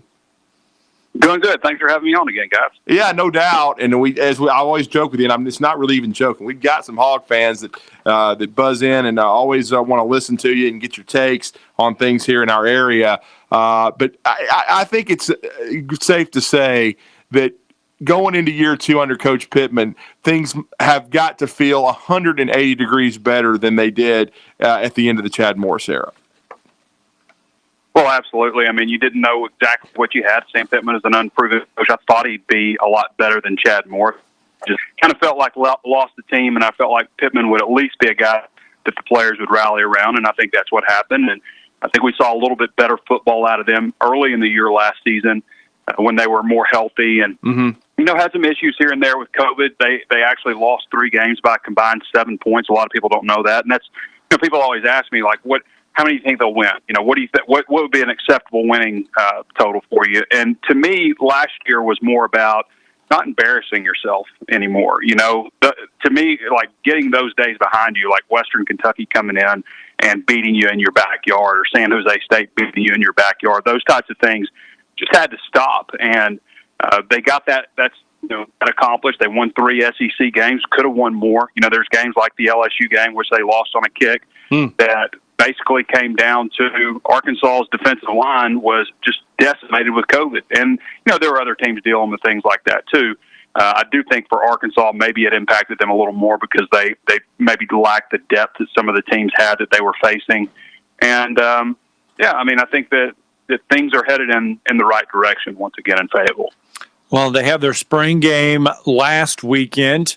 And if you look at what was set to return for Arkansas, they probably had one of the best dynamic duos at wide receivers returning, a great 1-2 combination. And then all of a sudden, Mike Woods puts his name in the transfer portal. Really kind of came out of nowhere. Nobody expected that. I mean, the guy is the number 2 wide receiver on the team. He's been a 3-year starter at Arkansas, and he just leaves. From what I understand, it's all based on the field, like wants more targets. I just don't I can understand, like, you're not playing, you've given it the old college try. It's just not working out for you. I can understand if there's something that happened off the field that was an issue, but I don't understand being an SEC player and you've been through the tough times, and the future only looks bright, and then you transfer out the last year. I don't get that. We've seen it happen in basketball more and more where, not just the guy at the end of the bench is transferring, but a starter or, the second best player is transferring to another, power school. So it's a little confusing. Arkansas still returns a lot from last year. They actually returned 10 starters on defense, 10 starters on offense. And that's just, guys who started the last game. There are several guys that return, like, for example, in the offensive line, they returned 45 starts from last year out of the possible 50 that they had, and they had one player, out with a concussion. So they return a lot. I think they've recruited well at wide receiver over the years, but it's a difference of knowing what you've got versus hoping you've got something. So it feels like a little bit of a blow, but I think there's enough talent at wide receiver that they'll be able to absorb it and maybe have some young guys step up. And it may mean some more targets for a guy like Traylon Burks also, which would be a good thing. Oh, yeah. Burks is a definite talent. Now, the transfer portal can work in reverse, too, though. Do you think Coach Pittman may go into the portal and try to find a wide receiver? I don't know if wide receiver is in the plans. I think they've recruited well enough there. I think more likely a tight end. They're a little bit thin at the tight end spot, so that could be an area they explore. And he's expressed interest for a while on another defensive lineman, maybe an edge rusher or a defensive tackle. But they've got a couple of spots that, if they want, that they can count ahead to next year. But I think maybe they just fill one of those spots with the defensive lineman. And if the right tight end pops up, you never know. We'll see how things shake out. I mean, there's kind of different waves of the transfer portal. You had what, just happened, and right now we're seeing the post-spring names pop in the portal with the one-time transfer waiver, which is going to change a lot of things. And then also, you could see after the semester is over, after everybody's done with finals and stuff, you could see a few names pop in there also. Yeah, go ahead. Yeah, Felipe Franks kind of steadied the quarterback ship last year. I was actually I was very impressed with what Kendall Briles did with him. I thought he played his best football of his career until he got banged up. What lies ahead for Arkansas at that spot? Well, they've recruited well at quarterback too. I mean, KJ Jefferson was a very highly regarded player out of Mississippi, a guy that needed. It wasn't one of these like grew up on a quarterback farm type of quarterbacks. A guy that needed some coaching when he got to college, but the upside, the potential was all there. Ranked a 4-star based on potential, which you don't see a whole lot at quarterback these days. And then Malik Hornsby is another guy who is, like a top 150 prospect. I think he's the number 4 dual threat quarterback in the country in 2020. may have been the fastest quarterback in the country also, but he's a guy that has real speed. I think that they're going to be okay there. You never really know 100% until it's live bullets, but we did see a sample of him in the Missouri game, which, if you guys remember that game, Arkansas went into the fourth quarter down 10. KJ led him to 2 touchdown drives and converted a 2-point conversion, and Arkansas still lost the game. So I wouldn't necessarily put that on KJ. I think he also had a rushing touchdown in that game. So accounted for 4 touchdowns, had a pretty nice day. But he's got a really nice arm. He seems to have, the respect and, of his teammates and, the command of the offense. He's really, I like what his teammates say about him, and when you're doing this, 18 years like I have, you ask somebody like, hey, how's so-and-so? Oh, they're doing great. Everybody's doing great, right? You ask about one player and they'll tell you about the whole offensive line. But what I notice when I ask about KJ is they can't wait for me to stop talking to tell me about KJ. They're adjusting themselves. They're sitting on the edge of their seat. And I think that's from a nonverbal standpoint, you learn to read things like that. I think that says a lot about how his teammates, you got to believe in your quarterback. I mean, that's the bottom line. You have to believe in that guy. And I think they do. And, he brings a lot to the table. He's a big kid. He's 6'3", 240. He looks like he's about 260, and he can run. And, that's not just straight line speed. He can also knock you over. So you never really know until it's live bullets against Missouri. Didn't have the greatest defense in the world, and we saw him face them last year. But we'll probably know a little bit more about him in week 2 when Arkansas plays Texas. Yeah, that's another great point. We were talking with your colleague at 24/7 Sports, Josh Pate, in the first hour, and he was talking about the opening week matchups. But that renewal of that rivalry in week 2, Arkansas and Texas, everybody, especially with Steve Sarkisian now going there, that's going to be very intriguing. It is, and I don't know if Arkansas catching them at the right time when they've got a quarterback change also, and they've got a head coaching change. I don't know, but they do get them in Fayetteville. Arkansas fans hate Texas, especially the older generation. Yes. The younger generation doesn't know as much about it. They're probably more likely to hate Ole Miss or Auburn versus Texas. But I know the older generation, if you're 45 or so and older, then you definitely hate Texas. Yeah, it's going to be that. And hopefully we'll see a full house. That's what we're all hoping for. Hope so. Certainly that would be a great crowd and sellout for Arkansas facing Texas. But how significant in your mind was it for both Kendall Briles and Barry Odom to return? I know Barry Odom's name came up in some searches, but he gets both his coordinators back. I know they've tweaked some things on the staff. I know there are some new faces, but to keep the coordinators in place. I think it's really big. And, last year I think it probably hurt Arkansas or any other team that had a change at head coach and coordinator, probably hurt them more than anybody, just because they didn't have the spring. I mean, they were figuring things out about players' personalities and what they do right and wrong in fall camp, and that's pushing it. It's pretty close to the start of things. So I think having those guys back and being able to go through things in the spring is going to be a big benefit. But not just them. I mean, it's like I said, there are 10 starters on defense back, and tons with playing experience. On offense, I guess there were 10 returning, but there are 9 now with Mike Woods leaving. But I think both of those guys are big name coordinators. I said it before. If you go back, in 2020, I don't know that anybody hired 2 big name coordinators like at that caliber. Were there better coordinators available out there besides Kendall Briles and Barry Odom? I'm not sure there was. As far as the tandem goes, I'm not sure anybody outdid Arkansas on that. And then to retain them, especially, Briles hears some stuff here and there from schools. We know Barry Odom has been aggressively pursued a few times now, and Arkansas has had to step up and pay a little bit more money. But, I think it's big for Arkansas that they have all those guys back. Plenty of football talk going on there, but the baseball team obviously turning some heads on the diamond as well, ranked high as number 1. Yep. They have a huge showdown series at South Carolina this weekend, if Mother Nature will allow it to all be played. Coincidentally, South Carolina is upping the attendance for the series, or they're expanding their attendance to just about under 3,500 for the first time. It's the expanded one because of COVID. Everything, though, what a weekend it is, and what a season it's been for baseball. Yeah, Arkansas is number one just about everywhere you look right now. I'm going to embarrass myself with my baseball knowledge. We actually have two other guys who cover baseball for the site, but I am aware that Arkansas is very strong, and they're playing South Carolina this year, but I don't want to embarrass myself by trying to talk in-depth baseball. That's okay. No, we were going to actually switch gears and talk about Eric Musselman. It was a great run for Arkansas, very nostalgic in a way. Brought back a lot of memories of the salad days of Nolan Richardson as they reached the Elite Eight in year 2 under Eric Musselman. A lot of excitement. The second half of the year, really, Alabama, Arkansas defined the SEC in basketball. Talk about, though, interesting because we know Eric Musselman's always aggressive. He's always attacking that transfer portal. He's really mastered it going back to his days at Nevada. But a lot of, even with Miles Moody moving on, and he was one of the best players in the SEC on that short list for Player of the Year, this should still be another really good addition of the Razorbacks in year 3.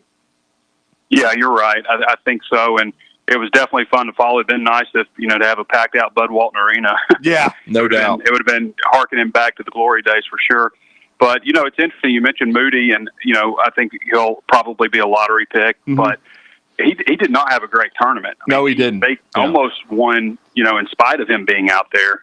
And I don't know if he was just worn down freshman year. Sometimes you see that guys just get worn down, or if it's just people focusing on him so much. But they still advanced without having their best player play a single good game in the tournament. So I think that says a lot about the other guys on this team. And, they were able to really attack the transfer portal. I mean, getting Chris Likes, the guy is 5'7", but he was still 5'7" when he was ranked number 63 overall prospect in the country. And I think he's lived up to that. Number one player out of the D.C. area, but he's coming over from Miami, 15.5 points a game.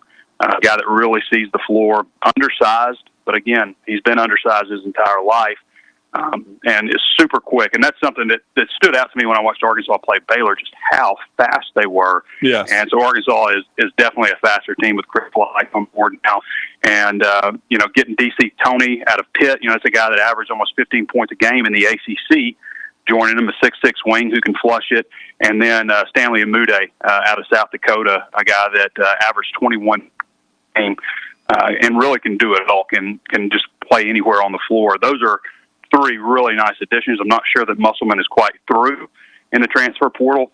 They've also got a lot returning. We saw Devo Davis emerging last year, the guy, a very quick guard, a guy that's almost a little raw, is a great defender. J.D. Note, who was 6th man of the year, is returning. You've got a lot coming back from last year's team in a nice mix. And we've seen him high on preseason rankings as number 5 in the country based on, what they have coming back and, kind of ticking up each time they get a transfer addition. So Musselman also just signed a, long-term extension, $4 million a year, which makes him one of the top 10 highest paid coaches in the country. And I think that's kind of a message from Arkansas, like, hey, we are a top 10 historic program. This is a top 10 coach. This is a top 10 contract. Just kind of putting that out. And I did not think that they would go quite that high, but they did. They went $4 million and $7.5 million buyout this year that drops to $2 million, which I think is interesting because $2 million, that big time program might come along and say, hey, $2 million is not bad. We could do that. But are you willing to pay $5 million a year to get him? That's what it's going to take to get him to leave, So, I think that he's deserving of that contract in terms of, the landscape of college basketball right now and what Arkansas wants to be and where they think they're going. And with Oates over there at Alabama, I feel like he's got things going really well there. Kentucky had a hiccup last year, but they'll be back and could get really interesting in the SEC in the years to come. It could. What does it say, though, about Eric Musselman? We look back and he is so able to get guys out of the transfer portal. It's not just this year. He did it his first year there when he was at Arkansas. In Nevada. Yeah, and he just finds a way to get these good ones out of the transfer portal. He's the importer. He was on it before anybody, so he's a little bit ahead of the curve. He was getting guys at Nevada, as you mentioned. So he's always viewed it as, high school aspects and transfer portal are free agents, and so he leads the charge on that on the staff. There's not a single meeting that he will have with, that Arkansas will have with a potential transfer he's not involved with. You know, he's going to be on every Zoom call, and in the past, you know, in every meeting, he's going to be leading the charge on that. And he's got it. He's always been the kind of guy that like overanalyzes everything. And so he's got, you know, every single bit of your stat history and all this stuff. And a lot of these guys, what are they looking for? They're looking for maybe to go to join a winning team, but they want to get to the next level. And how do they get to the next level? And so you got Eric Musselman, who has literally coached, you know, he's been an NBA head coach at two different teams. He's been in the D League. He's coached overseas. He has coached everywhere that you could possibly imagine, and that plays to his benefit. And he's got guys on his staff also that that have played, have coached on the NBA level, and coached a lot of different places, played in the NBA like Oral Boykins. So that's what it comes down to. It's, first of all, I mean, he is very, I don't want to say aggressive, but he is very out there. Like, his social media interactions lead the country as far as basketball coaches go. So he knows how to interact, how to relate with kids. And he's 56 years old. He's not scared of computer. I've always kind of thought the perfect coach to get is a guy that's like in his 50s. He's been in it for a while, but he's not scared of a computer, and it's hard to find that mix. And Musselman is that. Yeah, and I think he almost treats it in a way with his pro background like free agency, when you have a lot of moving parts in minor league and professional basketball, and you change your roster during a year, and he does it, season to season. But I think that's why he's able to, almost get guys to meld together and play together so quickly. Absolutely. I mean, it took a moment last year. I mean, they added a lot of transfers. They had a top 10 recruiting class come in, but playing a lot of freshmen. Mm-hmm. If you guys remember, there were times where, they went to Baton Rouge and got walloped, and then went to Tuscaloosa and just got embarrassed. And that was the last time any of that happened. Exactly. It almost like it took that to be like, hey, I'm telling you guys, we got to do this or something. And after that moment, you didn't see that happen anymore. In fact, I think they probably finished things out. They lost in the Elite Eight, but I would say that they played Baylor better than anybody did. Yeah, they did. And I wanted to ask you, too, real quickly. I know we talked about him maybe not being done in the portal. We talked about this before you came on. It was a little bit surprising. He's a really high-quality player. Do you think that Eric Musselman will have some interest in Vandy forward Dylan Dessou? Absolutely. I think a lot of people are going to have interest in him. I think that, just talking with our main basketball writer, Curtis Wilkerson. Yes. He kind of thinks he's a good bet maybe to end up at a place like Texas. I think he's from like 20 miles outside of Austin. So that might be a school to watch for him, but I would imagine a lot of people would be interested in him. He's 6'9". He's got a lot of potential. Yeah, he really does. That'd be another to watch as far as for Trey Biddy. Well, we really appreciate the knowledge as always, Trey. You do a great job with hogsports.com, part of the 24/7 Sports Network. Curtis Wilkerson was a huge asset to us during that NCAA tournament run. We look forward to connecting with him again. He does a great job covering some baseball and basketball for the Hogs, and Danny West, of course, in recruiting. But let everybody know how to connect with you guys. Yeah, you can follow me at Trey Biddy on Twitter, TreyBiddy, and you can always check us out at hogsports.com, part of the 24/7 Sports Network, HAWGsports.com. Come over there and check us out for the lonely Arkansas fan over in Alabama. Yeah, we've got a few. Thank you, man. We appreciate it. Yep. Thanks, Trey. All right, let's get to a break. When we come back, we're going to wrap up this Thursday extravaganza. You're listening to Talkin Ball on 97.7 ESPN, The Zone. Got an injury wreck on Pulaski Pike near Garvin. One on 72 eastbound at East Limestone. One at 53 in Jeff. That one southbound reported with injuries. Governors in second had a vehicle hit a tree. Injuries there. Jordan southbound south of Sparkman should be wrapped up now. It was an injury type as well. You can get Popeye Shrimp Tackle Box or their Surf and Turf for $5. That's 8 crunchy buttermilk shrimp or 4 regular shrimp with a side and biscuit. Popeye's, Jordan Lane, North Parkway, and 72 at Jeff Road. Captain Nick in the Popeye Skywatch Traffic Center. You know it, and I know it. Sometimes a brand new car or truck just isn't in the budget. That's where we come in. Bobby White back again for Woody Anderson Ford, and I want to talk to you about the advantages of buying a Ford Gold certified used car or truck. These are low-mileage, gently used vehicles with great warranties, a 12-month, 12,000-mile comprehensive limited warranty, and a 7-year, 100,000-mile powertrain limited warranty.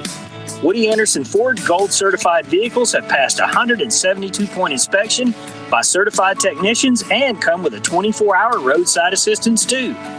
You'll also get a Carfax vehicle history report and 22,000 Ford Pass reward points to use for future scheduled maintenance or other accessories.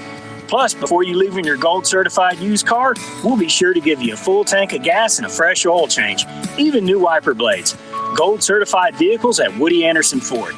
Hope to see you soon. Terrell Technical Services in Madison offers a full line of environmental health and safety services, including industrial hygiene, asbestos, mold, and bacterial services, Legionella testing and water management plans, lead-based paint inspections, assessments and abatement plans, environmental site assessments, LEED certified air testing, and more. Their staff holds all EPA accreditations and nationally recognized certifications and credentials to necessitate your project to completion. Give Terrell Technical Services a call today at 256-461-9278 to discuss your environmental health or safety needs. And go Army!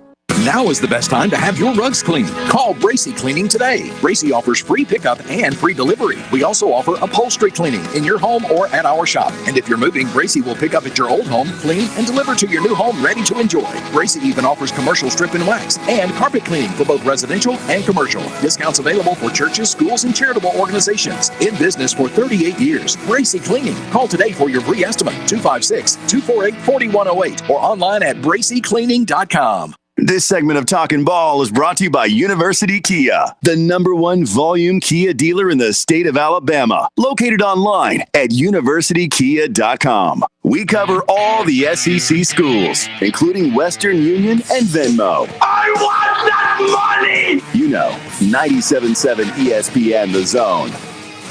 All right, 11 minutes to the music. Here we go.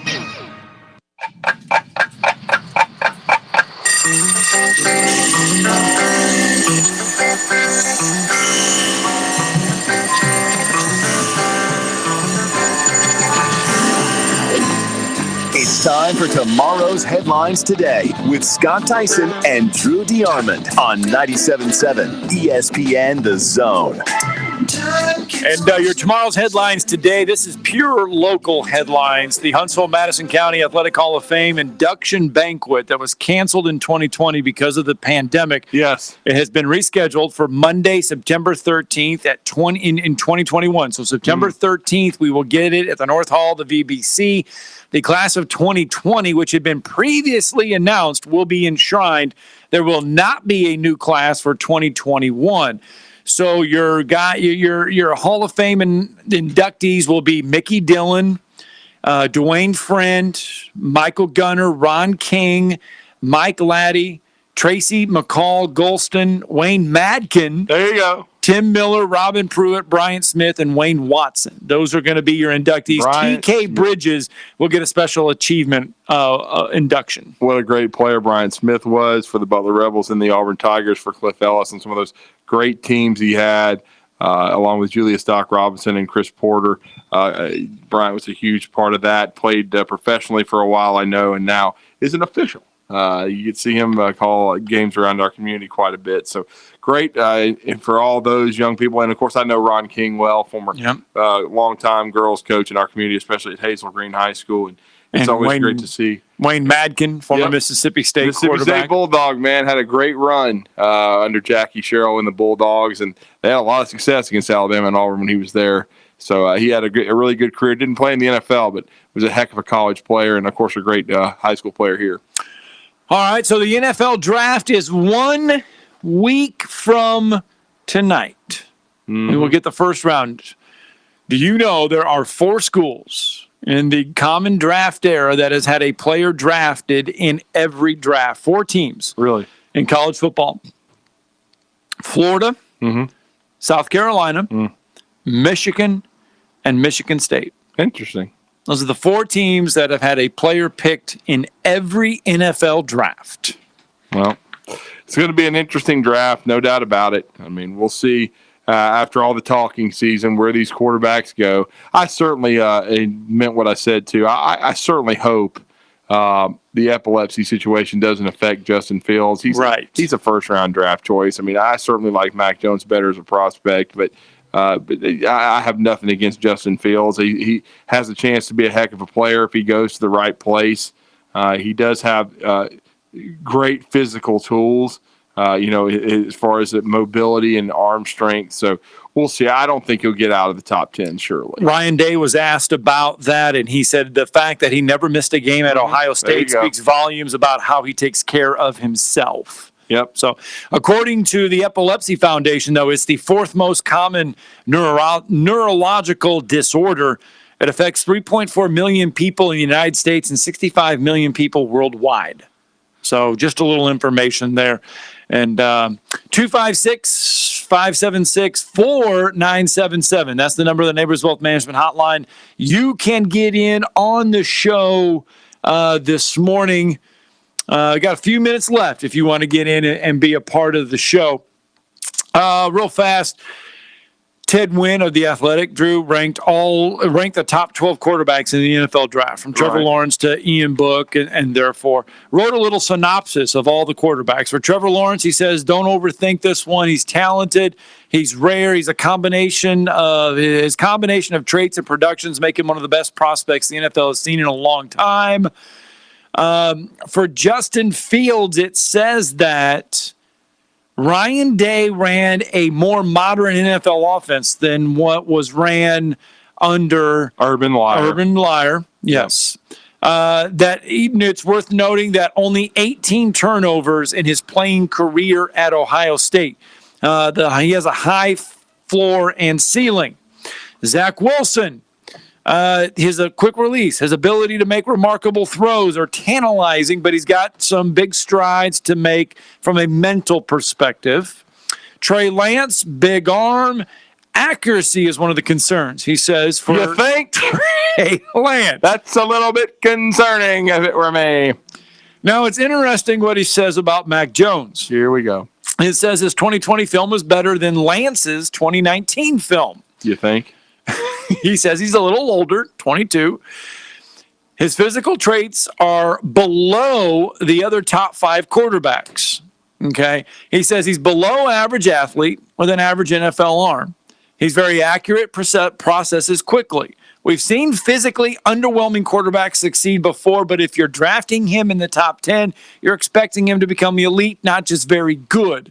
And for him to reach that level, he says he has to achieve a Peyton Manning, Drew Brees, Tom Brady mastery of the game, because his physical tools don't give him much room for error. 75 pages of notes. That's what I got to say. Against Notre Dame.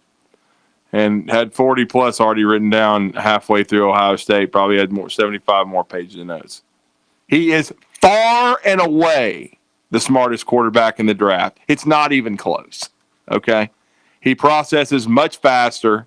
He's more accurate than any of these clowns. And these guys aren't clowns. Hopefully they'll be good players. Mm-hmm. But he's far more accurate than any of them. And he processes much, much quicker. He will master the offense faster.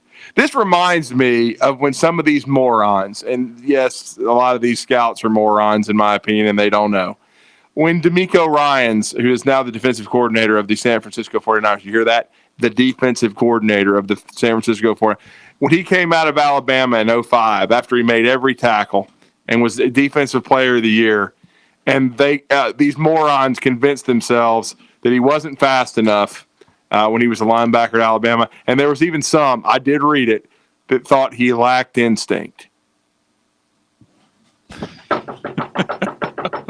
He was making every tackle on defense and special teams, you idiots.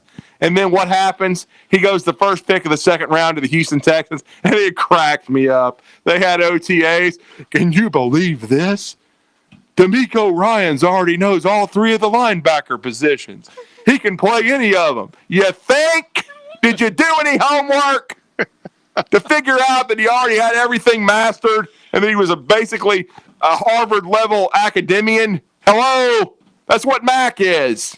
Stop worrying about, can he throw the ball 70 yards? It doesn't matter if you can't hit a target.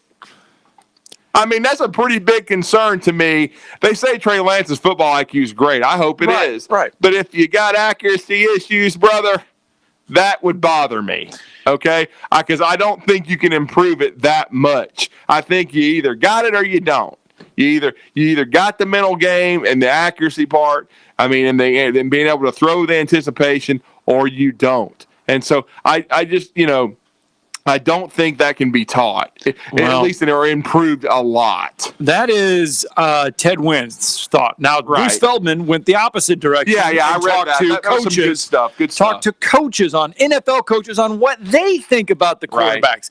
They say, quarterback coach 1 says of Mac Jones, he has pinpoint accuracy, throws with anticipation. He's layering it. He's accurate.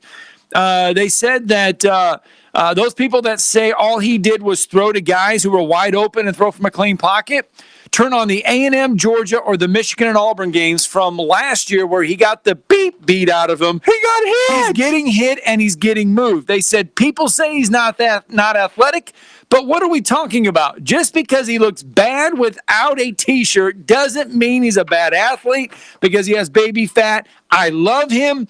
He was better in the interviews than all of the other quarterbacks. No, that's just a shock,